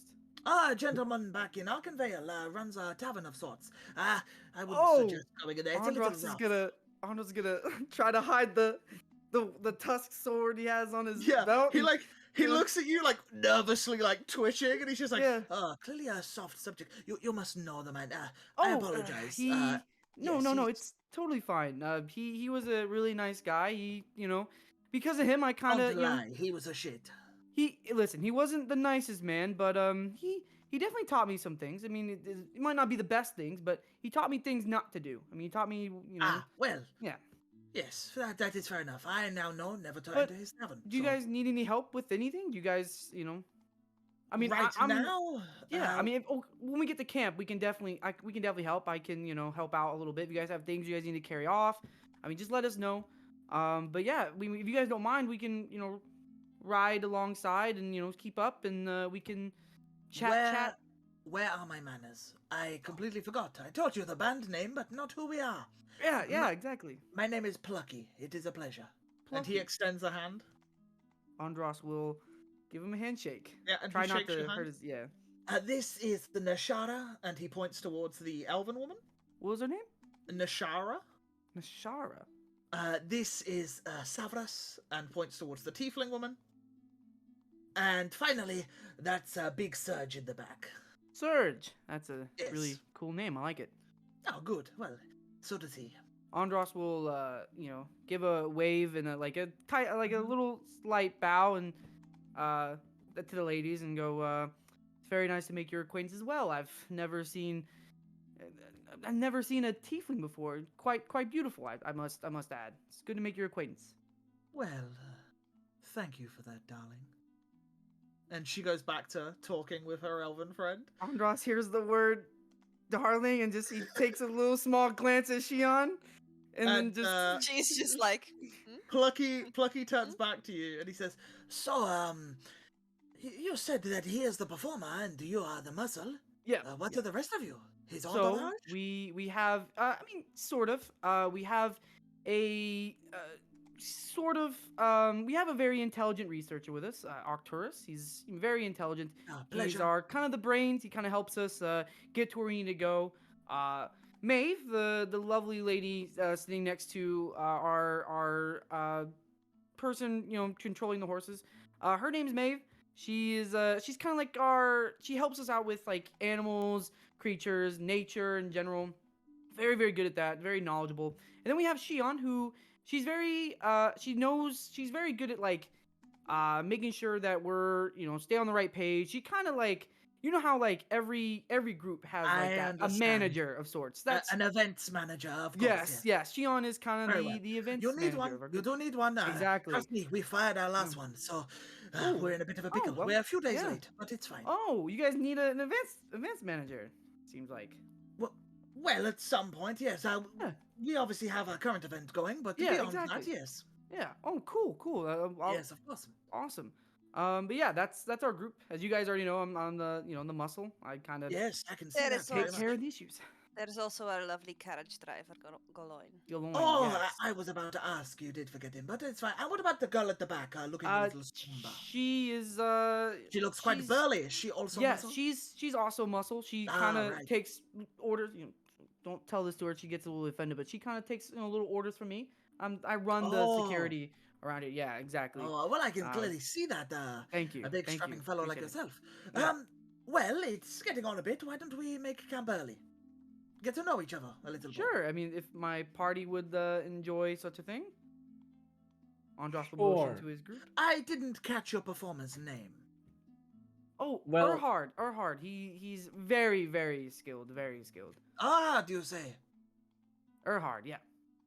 And this does he have a stage name, or is that the stage name?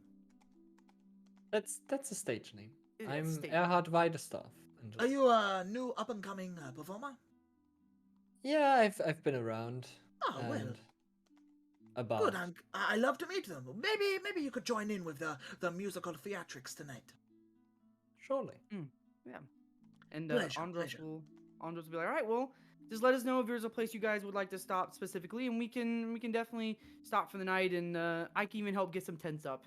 You guys can if you guys need a tent to stay in, I can gladly give mine up. And he gestures to the two ladies sitting in the back. I would gladly give up my tent. It can fit multiple people if you both need a place to sleep instead of They having- both smile, and then one of them like flips open a fan and puts it between you and them, and you can hear them like whispering in the back of this wagon. Andros will he kind of feels like, okay, sure, all right, and he'll just kind of give a awkward look to Shion. And then Plucky like points ahead, and he's like, there seems to be a small little area that maybe we could set up camp. Shall we pull in there? Yeah, sure, yep, go ahead. Very well. We'll just move on a little further ahead to swing round, and then you'll follow in behind. Sure. Gotcha. Yeah, indeed. And that's what he does. And you guys have a minute or so to speak before you're all reconvened with the other wagon. I was trying to be nice. Did they think I'm flirting? I you don't trying think to? so, darling. No, I mean, well, listen. I'm not flirting. I'm not like, I don't want you all thinking of me as like some flirt person who's just gonna flirt with every woman that comes along my way. I was just trying to be nice. I mean, I was trying to be friends with them, right? They said they said they're going to the birthday party. I was trying to get us, I'm trying to get us some good graces, right? I mean, am I doing too much? Am I trying to? Well, you can You always think buy the them a lads drink. is going to get you in there? No, but we can get information from them. I mean, they could probably teach. They probably know a lot more about where we're going. They probably know more about like, maybe more about the thing we're about to try to do ourselves. I mean, the birthday party could be a really good opportunity, right? If we really want to make a move. Andros? Oh. Go ahead. No, go ahead. Go ahead. No. I've been sort of Shion has been sort of holding it in, but the prospect of shanking someone at a ball absolutely fucking delights her. No. We are going to try to make friends with Taff. Because again, if we can get close to Taff, as in like maybe make a friend, maybe we can build on a friendship with him. And then we Maybe shank him. That's like we need to do something, right? I mean, maybe we can. Oh, come talk him on, out. darling. We do this in Sartusa all the time. A party without We're not any in murderings. Sartusa. Who cares? Rules among the nobles are the same Sure, everywhere. You I literally just don't spoke believe about that. Okay, listen. Let's try I to would work with these say guys. At this point, they've stopped their wagon and Galoin is pulling in just behind them. Okay. So you've let's got just a few more, I'll seconds. set up all the tents. I will. Unrust, and then- wait. Yes. Listen, Dave. okay? You said that thing to me. You remember 2 weeks ago? You said don't trust everybody. If everybody was that nice to me, fucking stranger on the road, I would not trust them. Pack it I know. in. Be normal. know. Be normal. I know. I just listen, Maeve. It's a part of it, right? You have to act friendly to them, not to think you're any dangerous, right? Be They normal. don't know. I fucked up that goddamn white tusk. They ain't shit to me, dog. It all right? doesn't matter. We don't want to know. raise suspicion. Shh. Okay. Is everything okay? I see you muttering. Is it fine? Yeah. We're just talking about earlier. I was giving like smelling off, and I was explaining that must have because you guys don't know I have strong smell, and from that I can kind of smell a lot of different things, and I was just noticing there was this lavender smell coming from. Yes. I apologize. Savras really kicks it on. Exactly. Yeah. Beautiful scent. And Oh yeah, it is. It is nice until you get a little too close and you start choking. Sure. I mean, I don't have an issue with that, but yeah, it's all right. Yeah. And then Well, she just puts too much on. I tell get her it. it costs a lot of money that could go into the band. But hey, never people mind. have needs. I mean, if course they that's what do. she needs to, make herself feel beautiful, she has every right to feel that way. And Andros will of then, course. as the wagons come to a stop, he's just gonna kind of like quickly kind of walk off and start grabbing tents, and he's gonna start setting up and their area. you can see that the half-orc gentleman has awoken from the stopping of the wagon, and he's also pulling out tents as well out the back of their wagon. And now that you can see them all, and I'll say all of you can see this as you're all dismounting from the wagon, you see Nishara is an elven woman with long blonde hair, roughly free-flowing all the way down to her waist. She is wearing a deep green corset with a skirt that matches, with golden trimmings around the edges of the skirt and the corset itself. You can see that she also has quite large material leather wristbands which also match, as well as a pendant which droops down into her cleavage, with where the corset sits, and you can just see that the pendant there, and it seems to be of some sort of emerald or a peridot. And it is on a silver chain around her neck with silver and green jewelry earrings, as well as what looks to be like a lip piercing. You can also notice that she has these enticing, sparkling green eyes, which when you look towards her, you realize she's a very pretty elven woman, around about 5'10"-ish. You also see Plucky, the tabaxi male with the tabby cat-like fur. You can see that he has these amber eyes, very cat amber eyes. He is currently shirtless, and he wears brown slacks tied together with a green sash, as well as a matching green headband, which is tied up. And you can see some very dirty brown boots that he's got as well. And his tail sticks out of the slacks and is just freely moving about. You also see Savras as she is beginning to dismount from the wagon, and you can see that she is wearing a deep purple corset, very similar in design to Nishara, and she is also wearing matching skirt with the golden trimmings and such. She has brilliant white hair, which is tied up into a messy bun with what looks to be like a black, long, thin, stick put through it. And you can see that she has dark maroon horns which curl upwards, and her skin tone is a very dark blue with piercing, icy blue eyes. You can also see that she is wearing a matching purple choker. Finally, you see Serge. You can see that this man is a rather stocky, muscular gentleman wearing a suit jacket and trousers with a white shirt which is untucked with a couple of the top buttons undone, very laxed. You can see that this jacket is a little too small for this the large frame of a man. However, he seems not to care, as it does exaggerate his muscles slightly. And you can see that he has a messy bunch of jet black curls that go all the way down to his eyes. And you can see that as he's unloading, he is unloading a big pair of steel drums. which he is taking out of the wagon. And a few of the other instruments you notice is a harp, a violin, and a bass guitar. That's dope as fuck. And yeah, they're setting up their little campsite, and all of their tents are all the same design. They are there are 4 tents. They are grey with silver trimmings with an S and an S on the side of them. That too. Shion is going to take off her armor so that her dress is in full sight. Andros, as he's putting up the tents, he's also going to go over to pull out the owl as well, and he's gonna set it like inside, like he's gonna put it inside the tent for now since it's still light outside. But once it starts getting dark, he's actually gonna open it. He's actually gonna open the cage, have it pre-opened, and then he's just gonna kind of sit next to the tent, and just he's gonna start sharpening his blade. He's gonna take out his white tusk blade and just start sharpening it while he's sitting there. What is everyone else doing? Is anyone doing anything in particular? Yes. I am communicating with Keda. Yep. Because I reckon Keda would be hungry. So I will just give her a command to go hunting. But to stay near.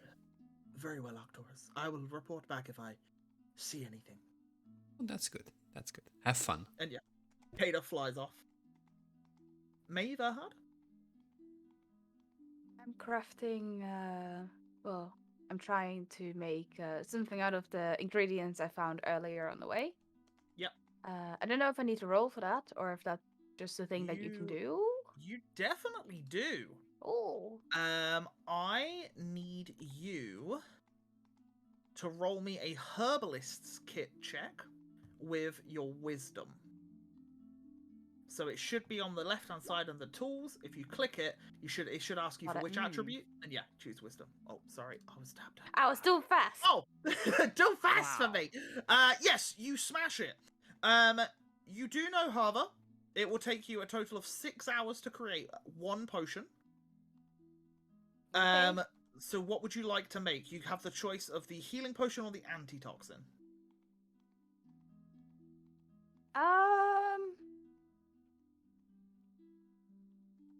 Guys, what do you think we should? What would we want?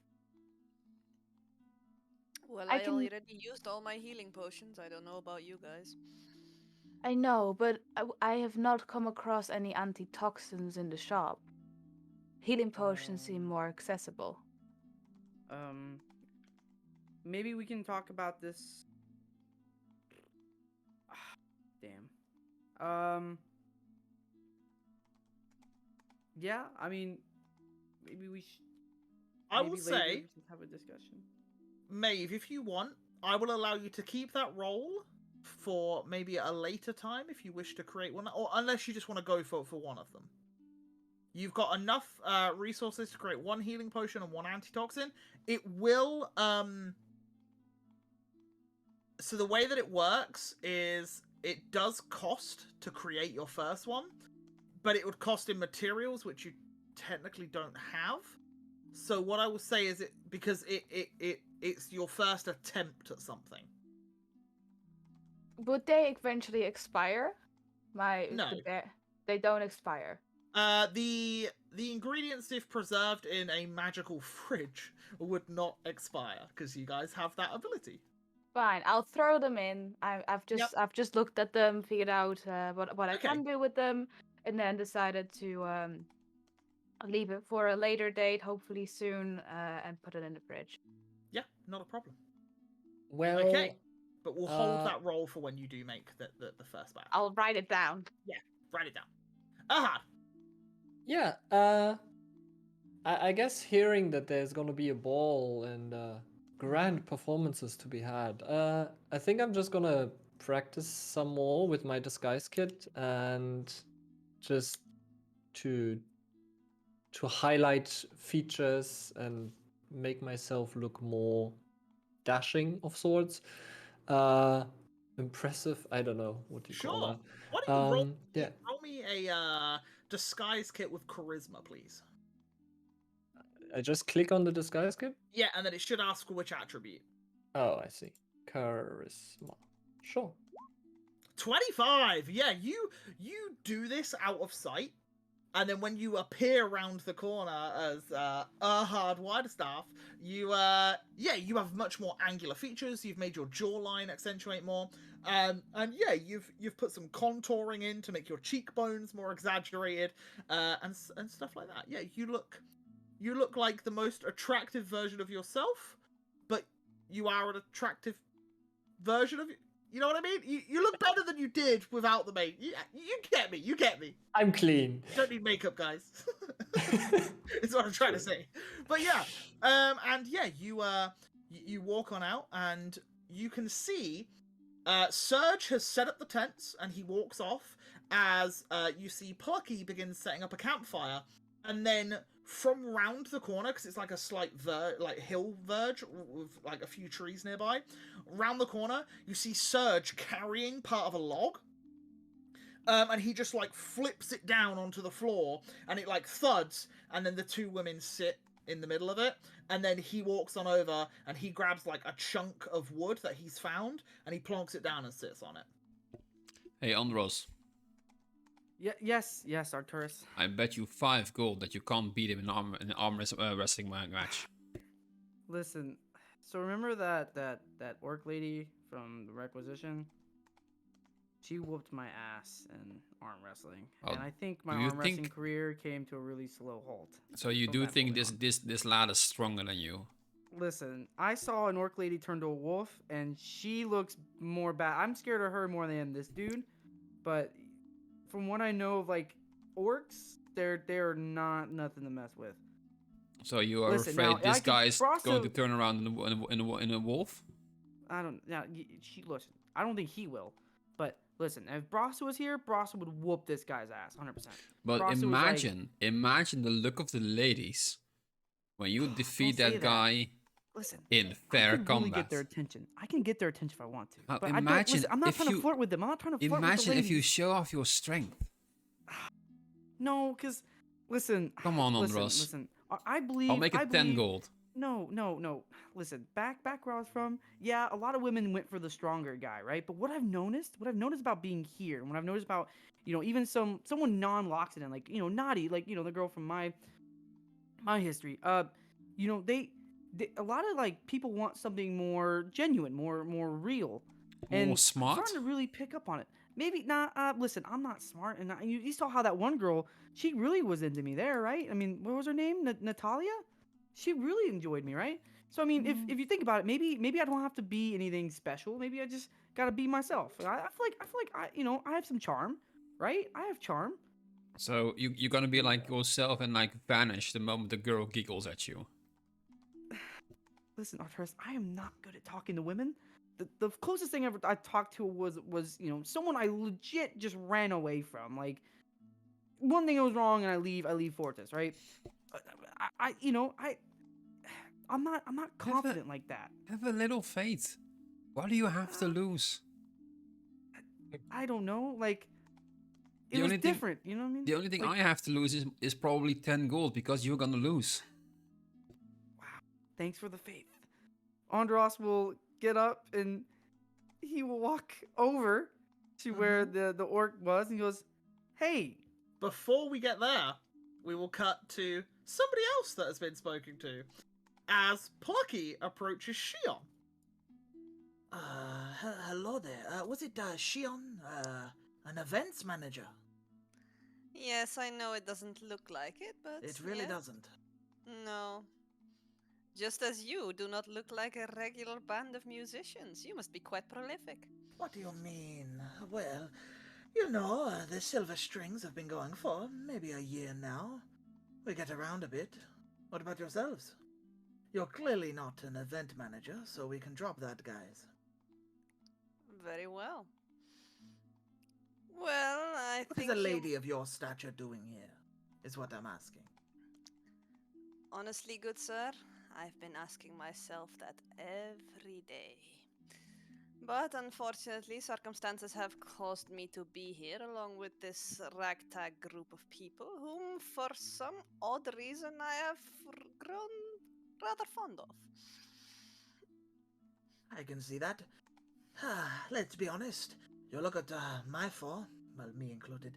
We're not like the likely bunch. But it works, you know? Exactly. understand. How did you guys meet?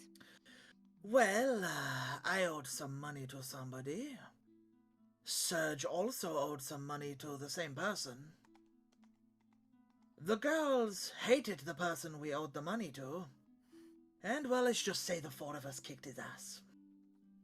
That's good to hear. Where are you from? Me personally? Mm-hmm.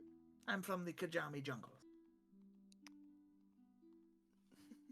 Shion's eyes go wide, sort of. Mm-hmm. Really now? Indeed, the northern sector. Not quite in the heart of the jungle, but that is where I originated from, until I traversed the jagged peaks for a better life. You must be quite spectacular in combat as well as music. Well, some would say I have a knack. Brilliant. So what brings you to Sardonis? Just the coin and the good cheer of a ball? This time it is coin and fame. Kingsley Taff is a man of renown. Many people know him in these parts.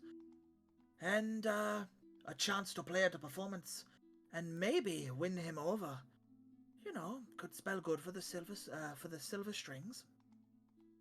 Win him over, you say? With our charm. Fair enough. What do you know of the man? Other than that, we are quite new, as you can see, obviously by the looks of it. I'm not from here, and I'm hardly acquainted to these places. So, what do you know of the man? I'll be honest. From what I've heard, it doesn't sound too good. But do you know how it works? A man with wealth, a man with a small army, a man with renown. It's a good man to have in a pocket. I couldn't agree more. So, tell me the real reason. Why are you here? Cut the bullshit.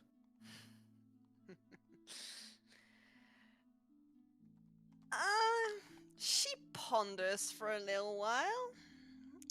And just, well, let's say that ball that you were mentioning. Yes? We'd like to get in. Well. Maybe we'd also like to get to know this Kingsley Taff a little bit.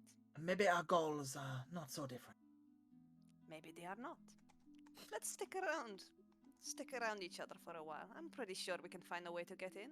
I do love me some balls. I've missed them. Well, we have plenty of wine and, well, we'll provide the music for this evening.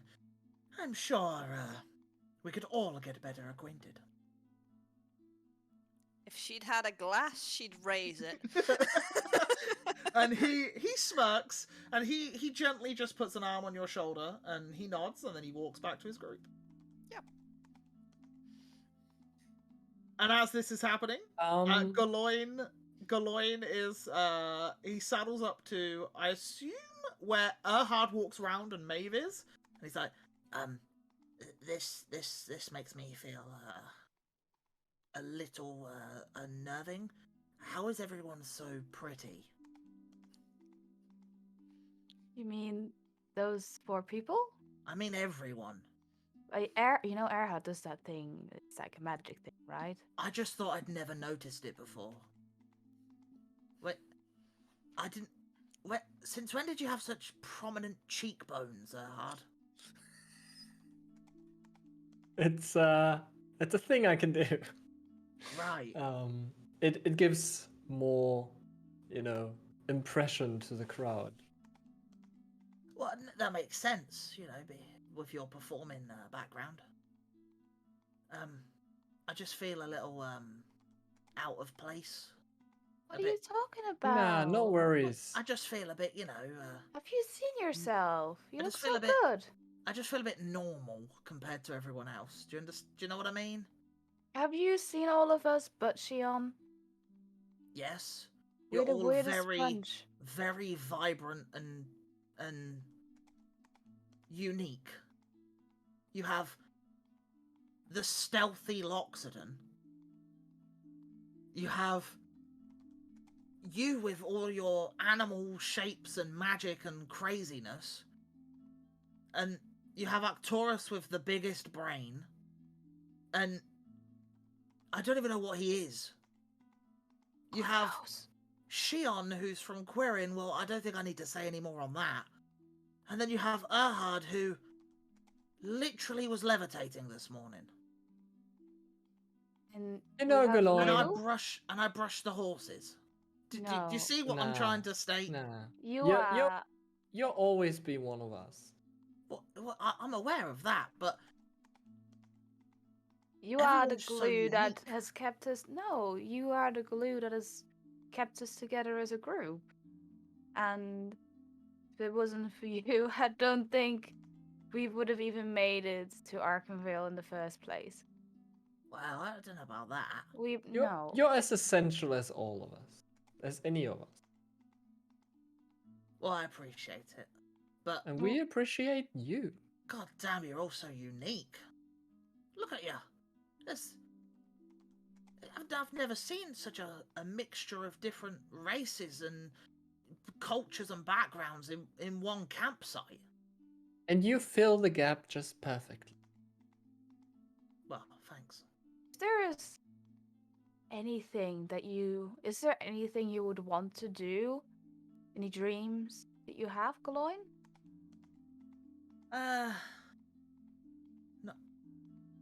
Not really anything spectacular. I'd like to settle down, maybe, I don't know, raise horses or something. Race or raise? Raise horses? Not race. I'm not huge into racing, personally. Sometimes it can have some bad effects on the horses and, they get hurt. Which you don't want, of course. I wouldn't want them to get hurt, no. You're the most...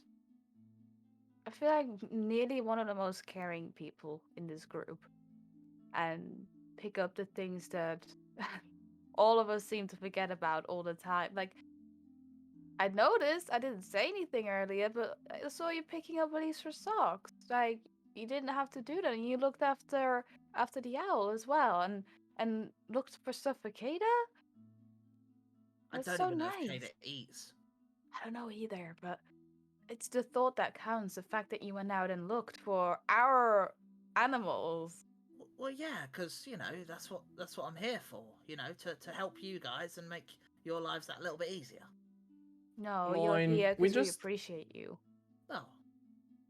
He smiles awkwardly and does that thing that kids do where he digs his shoe into the dirt a little bit because he's getting praise and he's like, this is awkward. Just know that you bring out the good in all of us because you're behind us. It's like the backstage crew. It's just so important. I think I get what you mean. Don't ever feel down just because we do other things. I wasn't really saying I felt down. I just felt not as, and then he just goes out there. You know what? Would you like a little special item that does a fun thing once a day? What does it do? There's anybody that cares more for animals in this group besides me, it's you. How would you like to have your own army of rats? What? Would you like to be able to summon an army of rats at your desire? What? That... You can control them. Yeah, it doesn't... What? It doesn't matter. Would you like to or not? I can maybe give it a go. Maeve will pop off her ring. Yep. And give it to him. Sit with this for a little while. Keep it on. And okay. should you ever be in a nasty situation, or you just want to try it out for fun, try summon some rats and see what happens. Sure. And he like sits there with a ring and he's like, and just puts it on his finger. Well, Okay. thanks. As we finish that conversation, I think I would like to maybe go, like you said, the silver strings, they kind of bunch together like Yeah, the before girls the are sat. performance. The girls are sat on a log, just sat there chatting. The half orc sat near them on like what appears to be that he has maybe cut down like a small tree nearby, and he's just found like a big chunk of it, and he sat it down and sat on it. And then currently Shion is speaking with Plucky. All right. And you see Andros approaching the half orc as well at this time. Okay. I was wondering while I'm doing, like, I don't know how long the whole disguise kit thing takes or whatever, but I think I would just like hearing about them and stuff and how they said they very infamous performers. Can I think about, like, have I ever heard about them, like a history check Sure. or something? Yeah, make a history check. With an 11, you may have heard the name, but I would say it was more of a passing comment from a tavern somewhere. You've definitely heard of Silver Strings, but you don't know anything about them. All right. Yeah. And at that, we will cut back over to Andros, who walks on up to the half-orc gentleman, as he looks up at you and he's like, yeah. Hey, the name's Andros. I heard you're Surge. Yeah, you're the bodyguard, right? Yeah, of sorts. Hey, I just want to pleasure. ask you a question. Sure.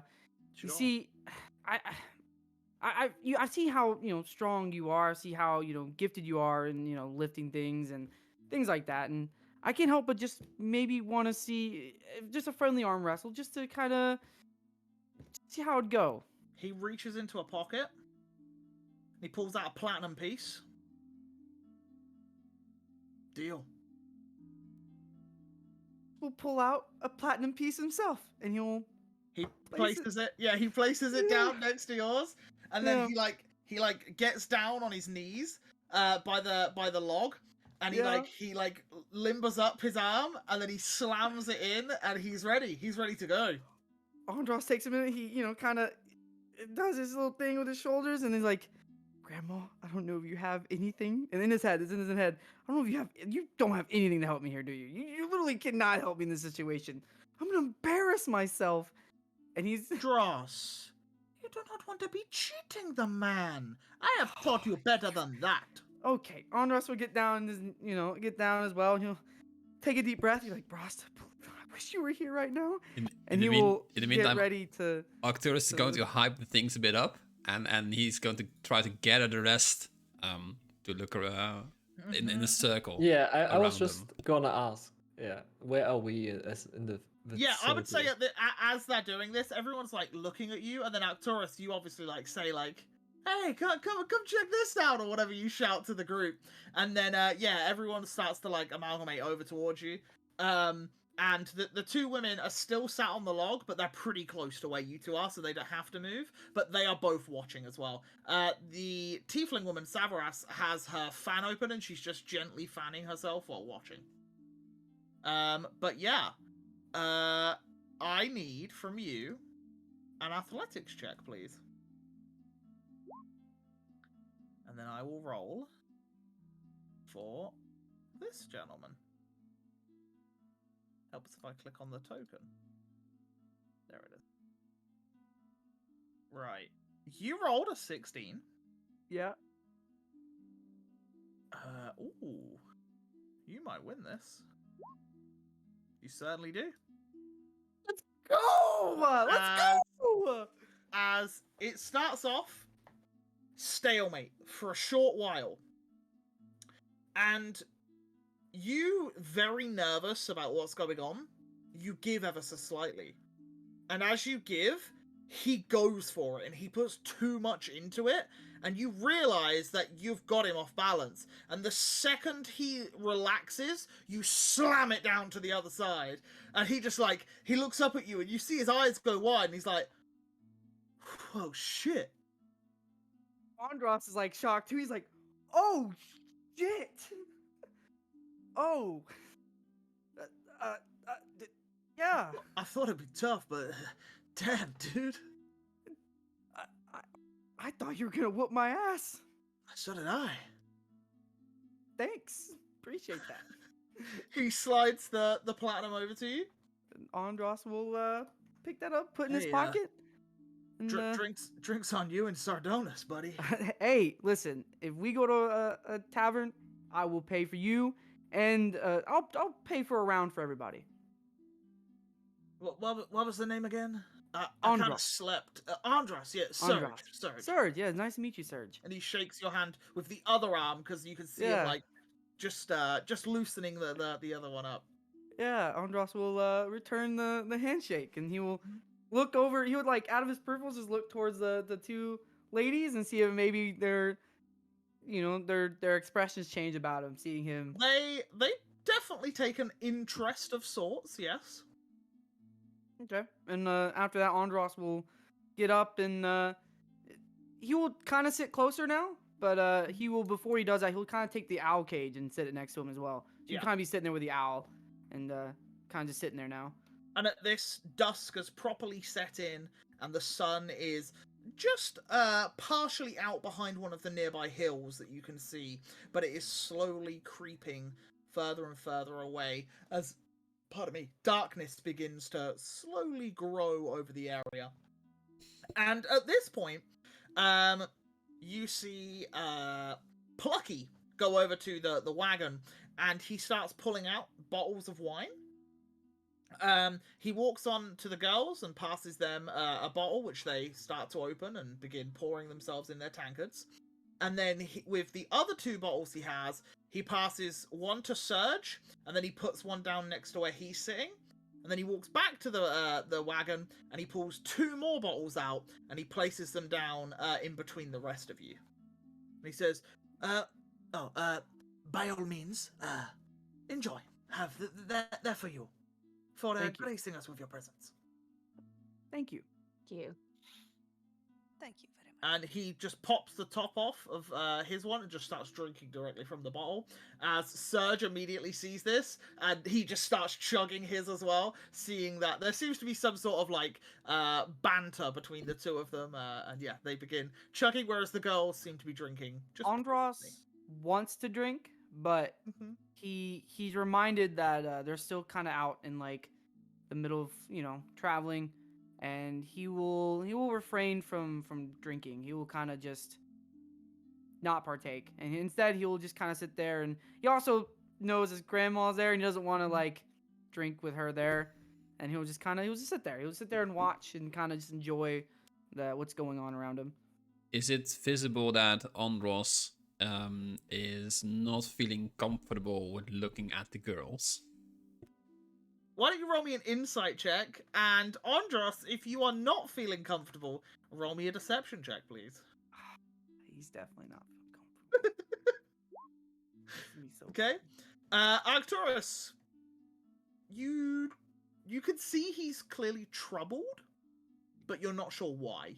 Recently he's brought up his grandma, he's brought up the girls, he's brought up a few other things. You're not sure which one of these things he's currently dealing with.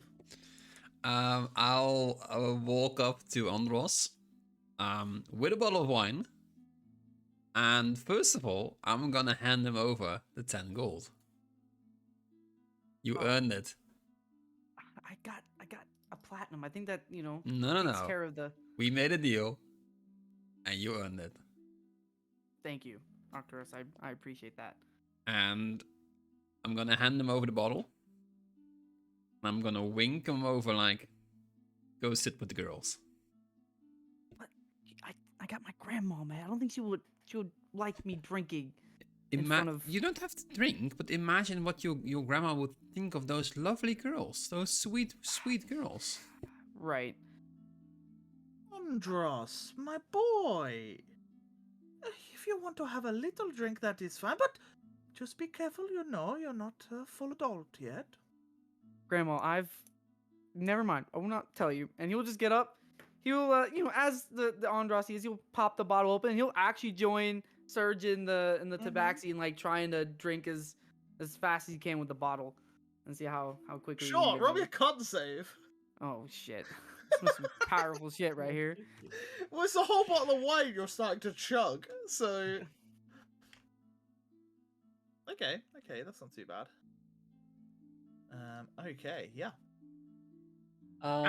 Yeah, you seem to drink a good third of it, and then you pull it back down, and you can see them both gasp for air, and Plucky seems to be like coughing, as he seems to have drank like a little too quick, and maybe it's gone down the wrong hole, and Serge is just laughing at him.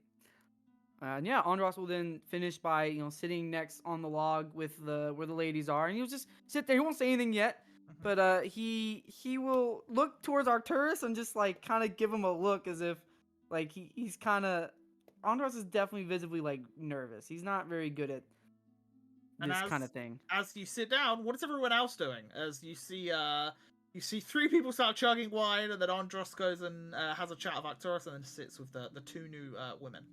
Maeve, darling, you know what is the best thing to accompany wine? Do we have any cheese left? I don't know. Do we? My cheese went off. It's such a pity. We have Maybe there's bread. something else. I mean, these people have been so generous to us. I feel like we're obliged to give them something back. We could offer for a breakfast in the morning with milk and bread. I guess having fresh milk nowadays is on the road a normal thing to have. You did also get given fruits as well. Oh, and fruits. And like fruits and breads for breakfast. Maybe we can do that instead. Oh, that might be a lovely idea. You, Yeah, go on. do you think now would be a bad time to go ask those girls something? Because I do see Andros sitting there, and I don't want to really interrupt. And she looks. And she's like, I give it a few minutes, darling. I'm sure something will happen. I do not know what, but I think something will happen. And I just hope that they're willing to talk to you afterwards. I mean that I can mean that in both a good way and a bad way. I just have questions for the elven woman. I understand. But yes, best to wait a tiny bit. See how this folds out. Maybe if you sense something off, you can have an idea. Either Andros or the girls. What I'll do is whenever he's finished, I'll mention about the breakfast. So, say something nice, then sit next. Oh, that's an excellent idea. Amazing. So I guess we just sit and watch. We sit and wait. Yeah, and I guess we'll cut back to Andros as you sit beside them, and they both look towards you. And the tiefling woman, still with the fan, but is currently closed, and she's just like holding it in her hand. And she looks towards you and says, I don't often see many people beat Surge. I'm not. I'm gonna be honest with you. I thought he was gonna kick my ass. So did I. Thanks, appreciate that. How long have you guys been traveling together?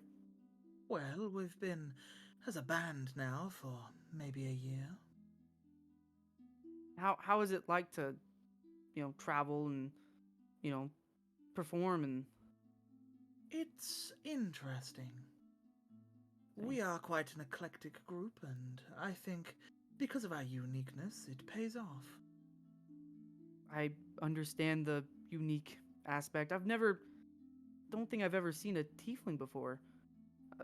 Are they all this beautiful, or is it just you? Roll me a flat charisma check. Let's see how this flies. Let's just see how well this flies. She smiles. Darling, that was you're too kind. I just try to be honest. Where I come from, we don't really, only people I really ever met was Elvin. Where I've do seen a you come from? Tabaxi. I come from Fortis. Yes. Yeah. The distant shores. Yeah. I've traveled here to kind of not necessarily make a new life, but learn more about myself and the world. You like to learn things about yourself? Yes, my back where I come from, it's kind of hard to really learn too much about who you are as a person and things like of that nature. But being over here, seeing things, I mean, I'm starting to learn some stuff, but still a lot I have no idea about. I think it's always a good thing to explore oneself and know what you truly want in life. Yeah, I'm still on that journey to kind of explore new things and see what's out there for me. I'm sure there'll be many things. Sure there will be. Uh, how about you? Are you just trying to become famous, or is there actually more to this? You see, performance? roll me an insight check as you make that comment towards her.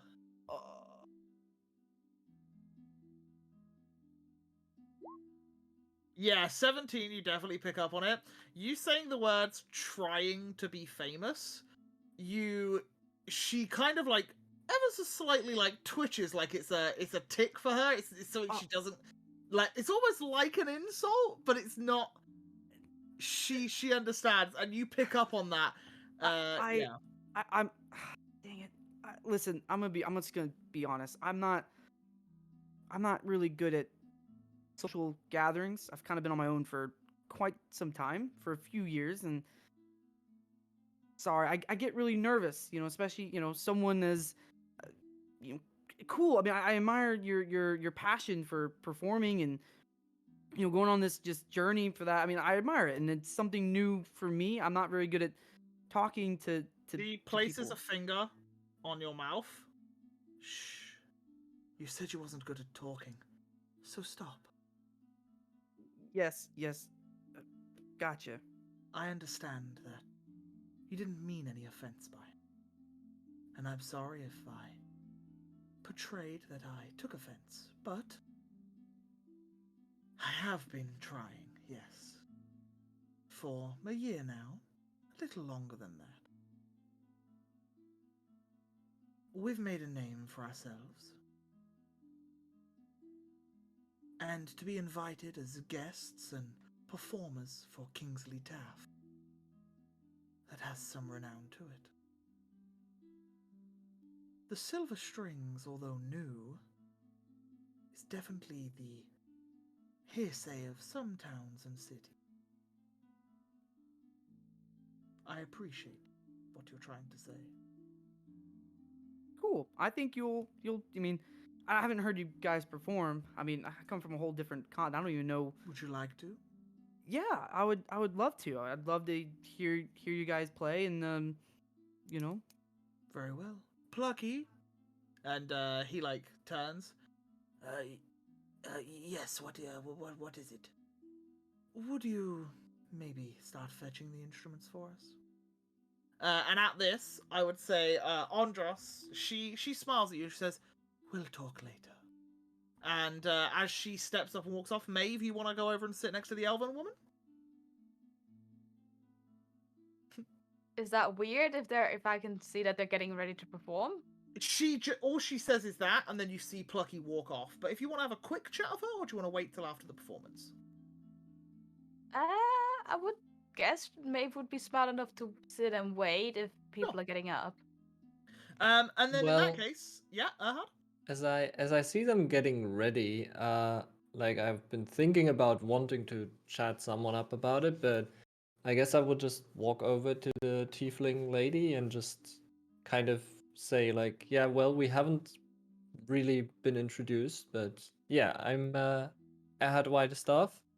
Also a bit of a performer. And since we're all here, yeah. Do you guys mind if I join your little you know, You wish to join in with performance today?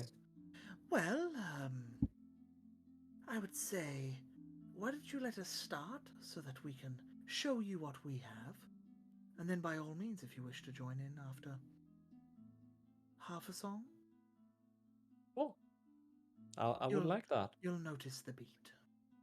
And yeah, at that, you all, with drinks in tow and fruits or whatever you're eating, munching on, they begin playing. You see Savras, sorry. She has a violin. And again, the violin is it's like a wooden effect, but it's like purples and pinks throughout the violin, and all the strings are colored silver.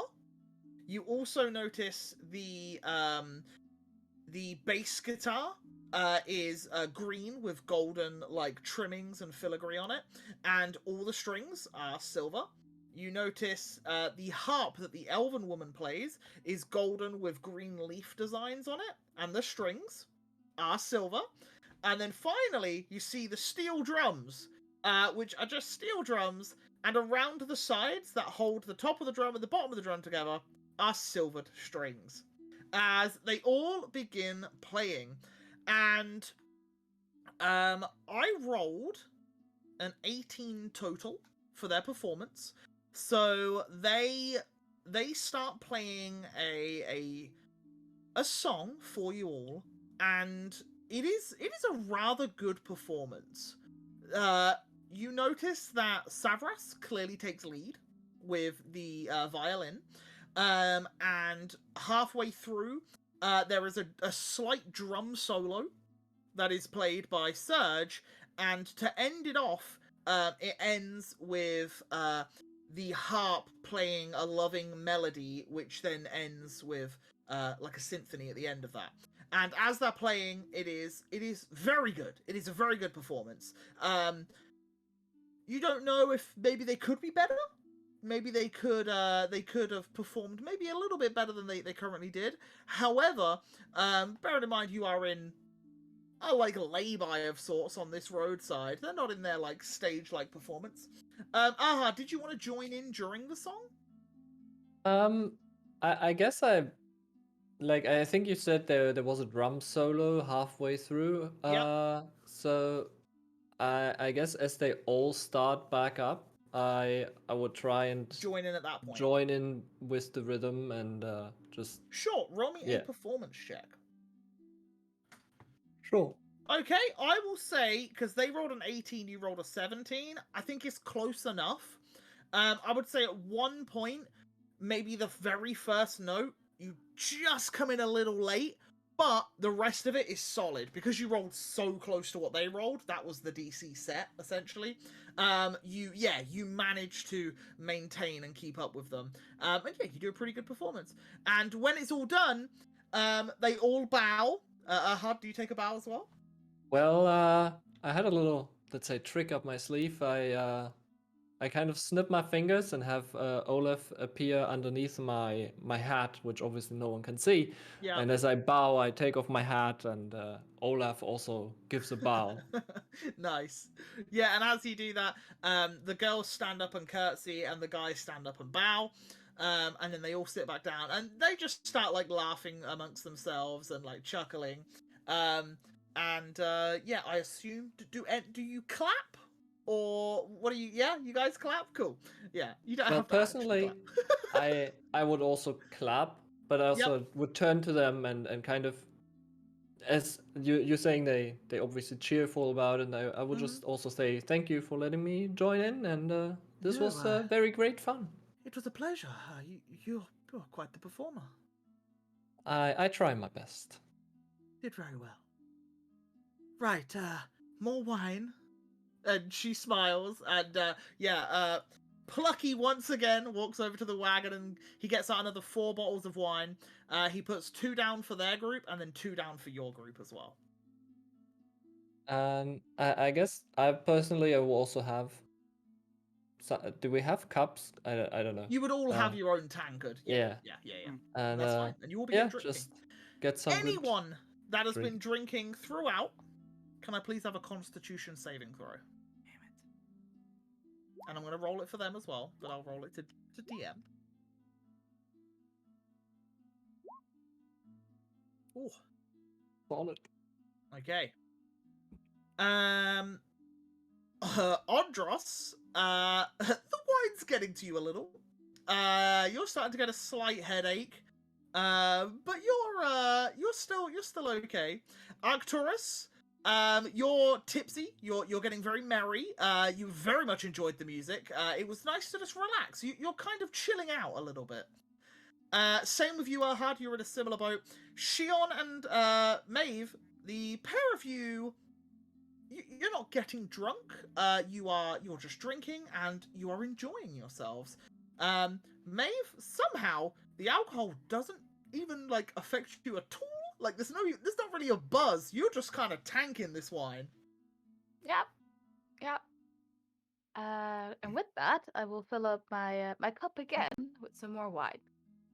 Can Yeah, handle and you myself. do notice Nashara, Savaras, and Surge definitely seem to have like a buzz on. Plucky stumbles a little bit. Okay. He seems to have not taken it as well as the rest. Okay. And do you approach Nashara at this point? Gion, I think I'm gonna do it. I'm nervous. Why are you nervous, darling? What's it you're nervous about? I don't ever approach strangers. Well, I'll come I with talk to them you if they and approach me like you guys did. Do you want me to distract the other ones or talk to someone else? Be a wingman of sorts? I don't know. Need to do this alone. But I appreciate the offer. Of course. I'll take socks. I'll scoop up socks. He'll comfort you. Yeah. Or annoy me, but as a distraction either way. Hey, if all else fails, he's a great subject to talk about. Great thing. And I'll scoop up socks, and put them on my shoulder. And I'll take my cup and I head on over to where the ladies are sitting. Mm-hmm. Can I sit here? Well, by all means. And that's Savras. Savras says that to you. She definitely seems more of the dominant one of the two, like of conversation. Safaras. Yes, the tiefling woman. She's very overt. Like she's very just says stuff without really like contemplating who you're talking to. It's Maeve, by the way. Maeve, oh, what a beautiful name. Thank you. This is Nashara, and I'm Severus. Nice to meet you. I was wondering, since you guys provided the alcohol, which by the way is lovely, we would like to provide breakfast in the morning. We actually have some fresh fruits and breads and milk, and we're keeping it cool, and we would like to do that in the morning, especially if some of us are going to maybe feel a little fragile in the morning. Well, the pair of us will certainly join. I don't know if Serge will be awake or... And she looks towards Plucky, who is still, like, kind of wobbly. Oh, Plucky. Is he always like that? He'll be fine. If you don't mind me asking, you guys have probably traveled quite a bit around Veritas? Oh, yes, indeed, yeah. Mm-hmm. And, Ashara, was it? Yes? I'm so sorry. I've noticed your features. I believe you're Elven? Yes, I am. That is Yeah. right. I was just wondering, maybe you, or maybe just you guys in general, have you heard of the Alistern Forest? The Elenaston Forest, yes, there. Yeah. Just north of Sardonis. Sorry, wait. Just north of Sardonis? Oh, it'll take a Admittedly, it's not like it's round the corner, but it's a few weeks' travel. Right. You'd have to pass New Haven, which is just right on the edge of the Ellenaston forests. Do you know anything about the area or what lies beyond it? Well, I know that there's rumors of a city that went missing, believe it or not. I heard about that too, yeah. Yes, it's quite strange.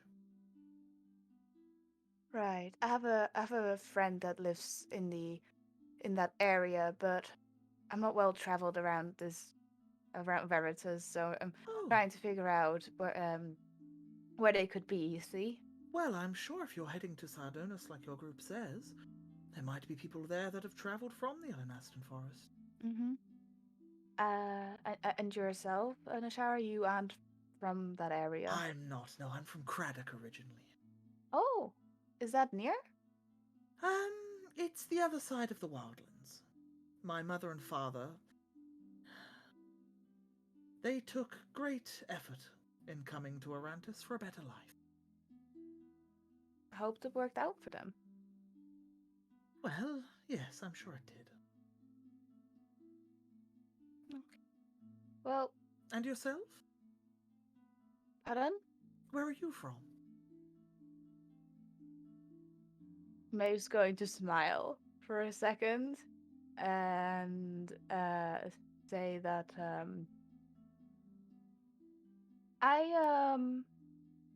as long as I can remember, I've been on my own since I met Sponge. Grew up in a forest. I can't even tell you where it is, but eventually decided to leave and stumbled upon these people. And decided to tag along. You're really not that different from myself. How come? Well, my parents, in getting here, they unfortunately passed when I was young, and I found myself running around in Harkenvale's orphanage. I bumped into Savras, whose family is from the Amber Ward, and, well, we didn't hit it off straight away. We were enemies, weren't we? Well, we was, yes. And, basically, we eventually fell into the arms of another, the pair of us. And we grew a bond. I'm sorry, are you two a thing? Oh, no, not at all. The gentleman that we were both with, didn't tell us so. He's also the gentleman that, those two owed money to. Right. Nasty piece of shit, really. Nice teamwork. Right. And that's how we traveled together. And then you were like, right, and now we're gonna be performers. Well, I used to be a singer. That's how he found us. He was a talent agent. I used to sing and she used to dance. We decided to try our hand at the more musical side of things. I sing on occasion, but we decided to try a hand at music. At instruments. Serge there used to be a bouncer for the theatre that we both worked at. And, well, Plucky was behind the scene. Right. Well, you do your job very well. Well, thank you. No problem. I'm sorry to, just come up to you and ask you, but when I get the chance we don't often get to sit down with people properly, so I just thought, anyone could know anything, right? Of course. And are any of your companions partners? No. So we do have Shion and Arcturus that are weirdly together, but not in that sense. Oh, I totally understand. Yeah. Complicated. And then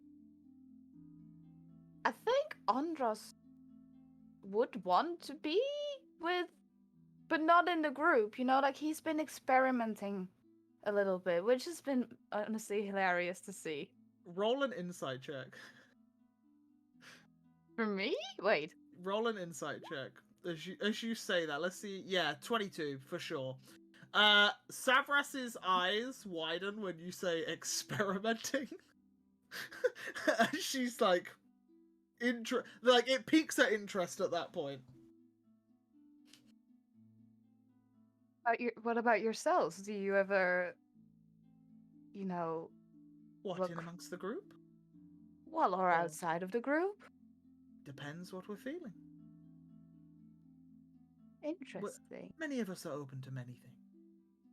I'm still learning. You can imagine how many admirers we come across. I must say, you're a very, very good-looking group of people. Oh, I appreciate it. And yourself, you avoided that question.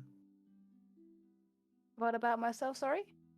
Well, you mentioned Hondros, Shion, Arcturus. You didn't mention Erhard, or yourself, or Contessa, or Galoin, for that matter.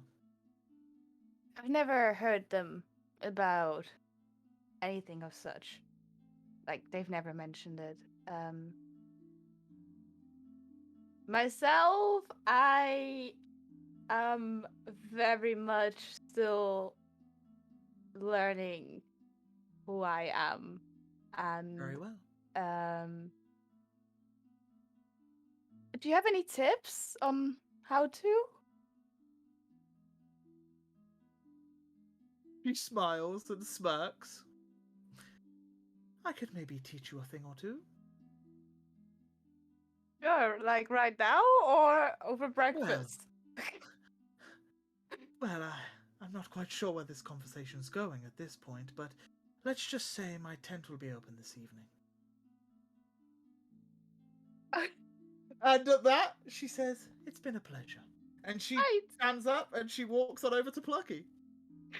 Does Andros hear all this? No. Like he's sitting. No. No, you moved away for their performance. Because they all sat next to each other to perform. Okay. So you would have had to have got up and moved away. So you're probably nearby, and you probably see Maeve just go like bright red. And then you see the conversation end. And go back to Shion.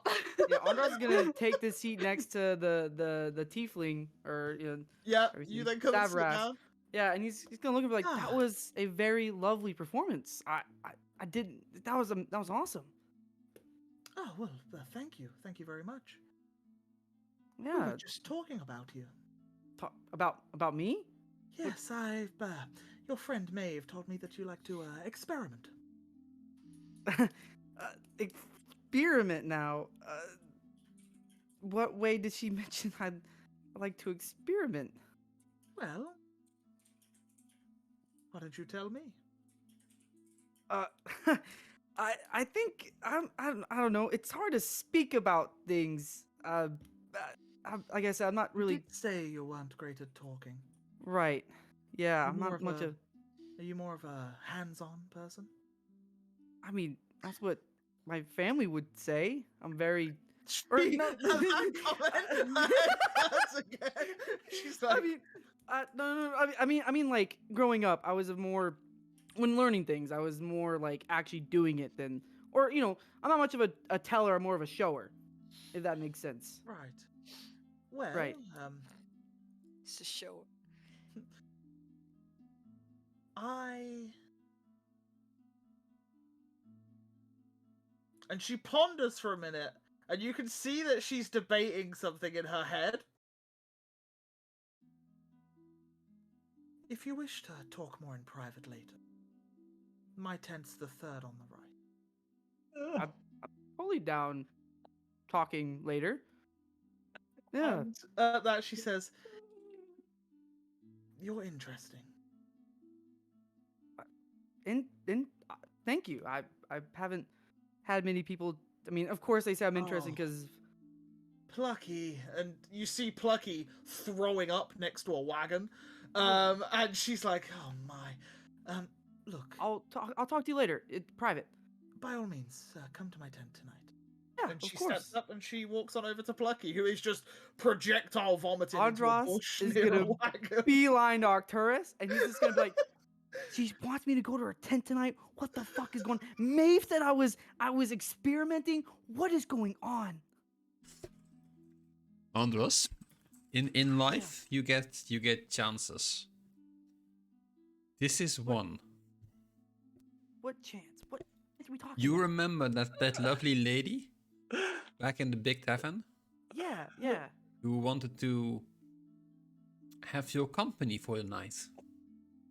Company. Yeah, we were gonna talk and hang out. We're gonna learn. Like, Yeah, we you're were gonna gonna be friends. you definitely gonna learn things. Well, he or she, you know how much effort you had to do to get private with her. Private. Yeah, I mean, she was just she has a lot of walls up, you know. So I don't. If- I mean, I wouldn't blame her. I mean, if some random elephant man came up and talked to you, I mean, you would be a little off. I mean, I think I've actually, I think me and her are really good friends now. I think she's gonna be really. I think me and her have a friendship sprouting. I think I think there is a friendship sprouting. Yeah. So you think I should go talk to her later? Yes. No, you should definitely spend more time with her. Okay. Thank you. I would advise to stay with her, stay near her. Definitely. Stay near her. Yes. Okay. Yeah. I mean, I would definitely do that. Thank you. You're welcome. So, Maeve, how'd it go?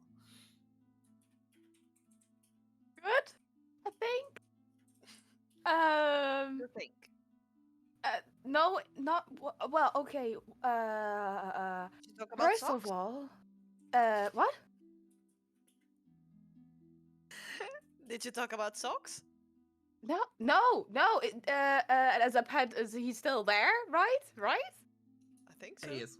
He's still there. Okay. No, didn't even come up in conversation. See, you But- can handle yourself. A few things happened. A lot of things happened in a short amount of time. I'm still processing. I all I know is that the LNS forest, which I know I'm near from, is like a few weeks away from here. It's north from Sardonis. Do you want to go home after this? I would like to visit. I want to know where everybody is. I want to know if my family's alive. But I don't want to sidetrack us. But I'm sure we'll we're figure not something out. we're not far in comparison to other things. On another note, she told me that I didn't catch it straight away because obviously I'm not like having a lot of experience with it, but she told me that herself and Ashara were enemies, but then ended up becoming quite close. And I asked them if they were a thing, and she said no. And that's how we rolled on to the conversation of partners or things in the group. And I just said that like you and Octorus are kind of like weirdly together, but not Oh, romantically. we're not. We're Ah, absolutely but not, like not weirdly like that. tied No. together, right? This is what you told me all the Yes, time. by a curse, not by love. I didn't tell them you were like. I just told them it was complicated. Sure. They understood. But then, I told them that Andros has been reaching out to like these things recently a little bit. They found that interesting. And then they asked about me, and so I said I was still quite sort of coming to understand a lot about myself at the moment, and I asked her if she wanted to teach me, but then she said I should come to her tent later, and I don't know how. I don't think I meant maybe show me how she would do it, not do it with me. Well, I think she's definitely down for some pleasure, if you know what I mean. Right? With you? I know, because I would feel bad for Andros. Why? You and Andros aren't the thing, are you? I Sorry, mean, what? you can have one, Andros can have the other, no problem. But I think we've been If talking to the honestly, same if Plucky person. wasn't projectile vomited, I'll take him. I Wait, would what point is out, this night? I would point out, because you just said the same person. Nishara was the one talking to you, and Savras was the one talking to Andros. Oh, okay. I'm getting the voices mixed together then. My vocal range for women is very limited. Sorry. Okay, so I didn't say Old granny. delete that sentence that I just said. Okay. You're Yeah. sorry. You were going with Plucky. Well, if he wasn't projectile vomiting all over the place, I might have a little bit of a. As you both look towards Plucky, like, you can see Savras is casting a spell. And she finishes the spell, and he kind of like wipes away from his mouth and he chugs like a load of water, and then he's just like sawing himself out the back, and he walks out and his eyes are like bloodshot a little bit from like the heaving and stuff, and then he just like flashes a quick smile in both of your directions, waves, and then just walks out of sight behind a tree. So you're into Harry, huh? Not really, no. But I have spent a night with a tabaxi before. Didn't I tell you that? And that stupid night we were playing games. The fur I is. feel like you should. Maybe you should tell me more about these kind of topics, Xion. Sure. Like right now? If I went to her tent, what would I say? Knock knock. We will cut from you two for just a second. As Erhard and Arcturus, as you're sat around with wine, you see Surge pull up a big chunk of wood and slam it in between the three of you, and he sits down and he says, "So, are you ready?" Sure. He hands you a bottle of wine. He looks at Arcturus. Sure. He hands you a bottle of wine, and then he gets a bottle of wine himself, and he pops the lid, and he says, "We'll go then," and then just starts necking the bottle of wine. I'll go. If the three of you are participating, I need con saves, so he will roll his. I'm gonna roll lucky on that. I love that you use lucky for this. Okay. You gonna take the 15? Yeah, it's fine. Okay. Arcturus, you sly dog. You finish it before him, and you finish the entire bottle. He also finishes right behind you, but you do beat him in slamming the bottle down. As Erhard, you get 3/4 of the way through, and then start spluttering a little, and then have to slam it down a little too short. But he, like, Surge bursts into, like, laughter, and he, like, pats you both on the back, and he's just like, "Not that many people can drink like I can." Whew! You, Arcturus, right? It is, yes. Dude, yeah, that was sick. Good one. You wanna go again? Sure. Are you up for that?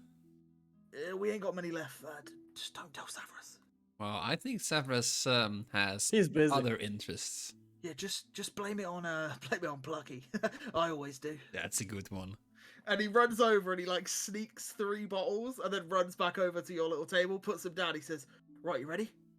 Oh, let's go. 3, Go! 2, And he 1. starts necking his straight away. He like tries to go before you.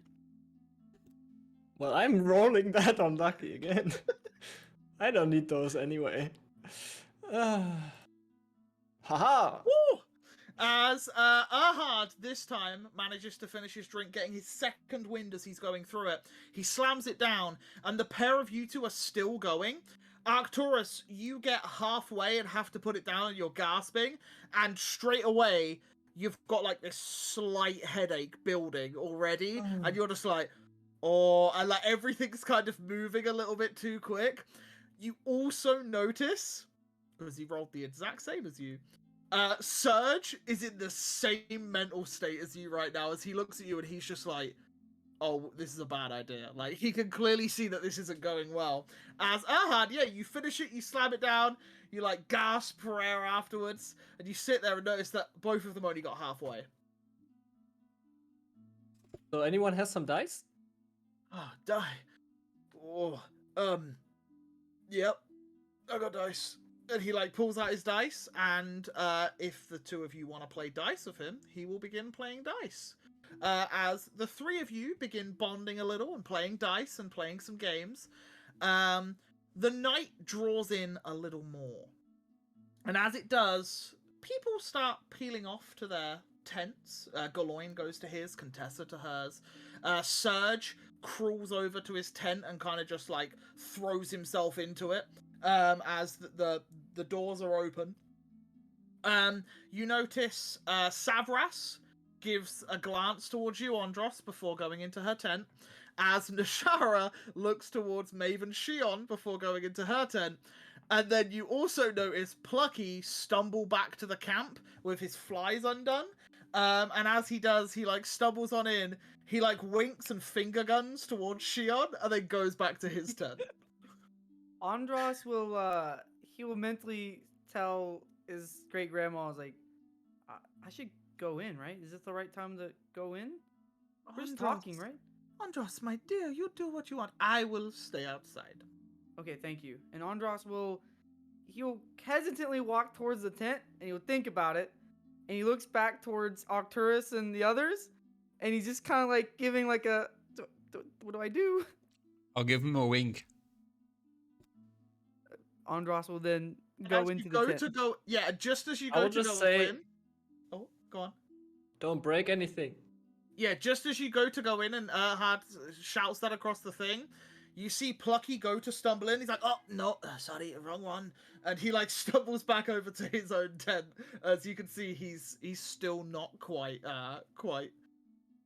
well, we'll put it that way.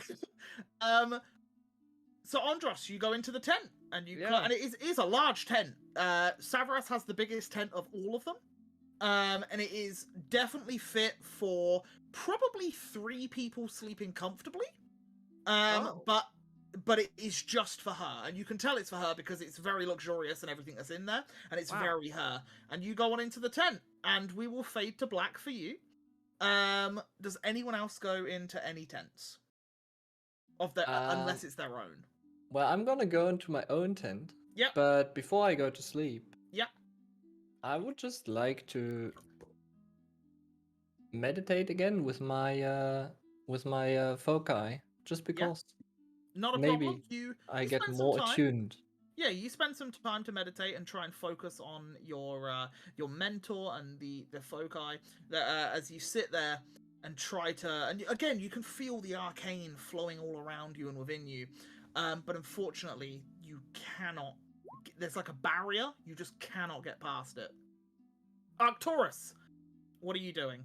As you see Serge stumble away, and like throw himself into his own tent because he's like very drunk at this point. And I would say you're probably quite drunk as well. I'm not really sober myself anymore, so I'll head up to my tent, and I'll probably have the biggest smile on my face I could ever have.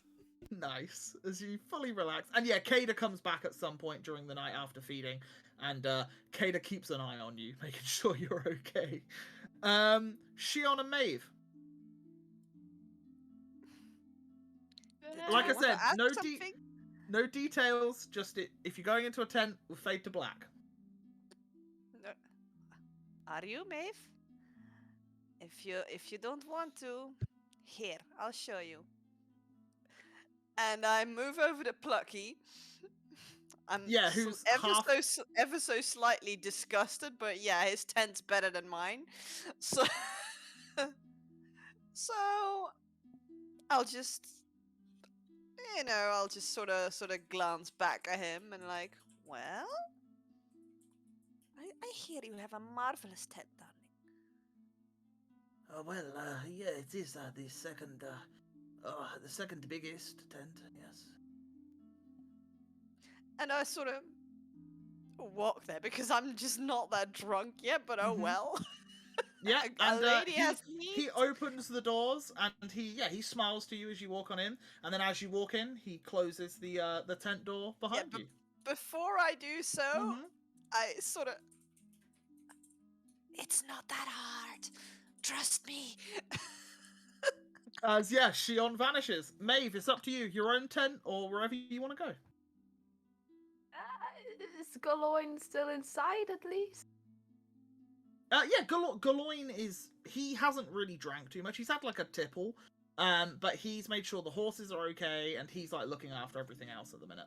But he's getting ready to go in his own tent. Can I patter over to Galoin quickly? Yeah. Don't ask why. But you look after socks for tonight? Of course, yeah, that's fine. Thanks. No I owe worries. you, as always. It's fine, honestly. Okay. Bye. Yep. And I think I will try leave. I don't know if it's like a zip-up tent, but Yeah, it's just like a zip. Yeah, that's fine. Yeah, and you poke your head in. yeah, like I don't know, like I don't want to just poke my head in. I don't know what they're doing, but I'm just like. Well, yeah, you go over to the tent. Yeah. You announce it's you, Yeah. and then do you go in? Yeah. Sure. Fade to black, and that is where we'll end the session. As next session, you will all have the benefits of a long rest, and we will be on the next day of the journey.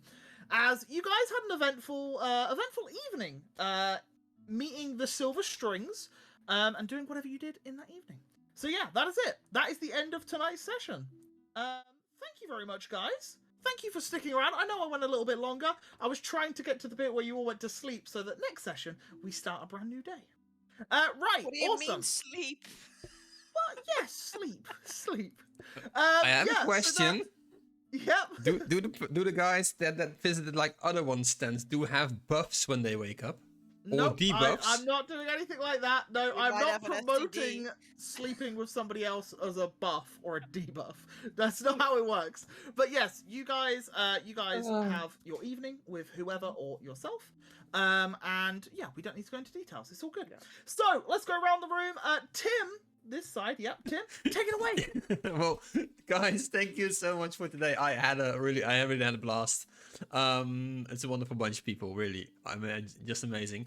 I am the male half of Team Logic now. You can find me at the channel there. I will be playing Rimworld. Still going strong. Trying to end the challenge. So yeah, feel free to hop over on the Team Logic now channel on Twitch, and we might see you tomorrow. And otherwise, we'll see you next week on the D&D. Awesome. Eagle, take it away. Hello, I play Andros, the stealthy, suave elephant who's he has a natural. He can speak. I mean, the man has some flow to him. I mean, this is like 2 for 2 right now. Hello, I play Andros, the Loxodon rogue. You can find me over the U Outlaw. I play a lot of different things, Pokemon, and hopefully soon we get to start the master modes. I keep things have been weird. But yeah, you can find me over there, and make sure you guys are following the Twitter. And tonight's sponsor, the YouTube. Make sure you follow them. They are really so nice to give us the support we need, and they are so committed to this group, to this campaign. And it's really nice to have people who back us up as much as YouTube does. So make sure you guys go follow them, give them some love, and yeah, just give them some love. And as Maeve's probably gonna talk about it, but I guess I got yelled at. The Instagram. Make sure you follow the Instagram. They are also big supporters of the Natural Habit crew itself. So make sure you guys go follow them. Awesome, Smitty, take it away. Right, yeah, no, just follow all of the socials, or social the follows, better known on this channel. What a spicy night. I know, why is it us? It's the two who don't have no world experience, too. Literally, it's just the things you said. You trigger stuff. Okay, just I know, but they don't know you. Anyway, moving on to the other side of the room. Zeb, take it away. Yeah, I'm Agent Zeb. I will hopefully stream again someday. And yeah, gonna be playing more Crusader Kings, more Triangle Strategy, and yeah, enjoying the games that I enjoy. Mondays, Wednesdays, evenings, and well, Friday evenings. And guess what? It's D&D. Awesome, and above Zeb, we normally have Creed, who, I don't know where he was today, but hopefully, I'll speak to him soon. Who knows? Yeah, and above Creed, we have, Lan, take it away. Hello, my name is Lan, the female half of Team Logic. I played Shion today, who was drastically lowering her standards, but yeah, well, whatever. Anyway, I stream on Wednesdays, and yeah, we might possibly do a Team Logic After Dark, but more about that later. I had a ton of fun today. It was hilarious. I hope next week will be just like this. Thank you all for watching. Awesome. And finally, I am the Onion Soup. I do oniony and soupy things over on the channel. If you enjoyed tonight, make sure that you follow and go subscribe on the YouTubes and stuff, because, you know, that's all cool. And the socials. Do all the social stuff. Social them goddamn follows.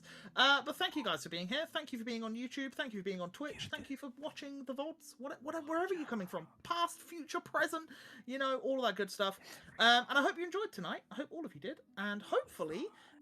next week should be just as good. We will see as you, God damn it, Eagle, as you guys head on over toward Sardonis, knowing that there will be a ball.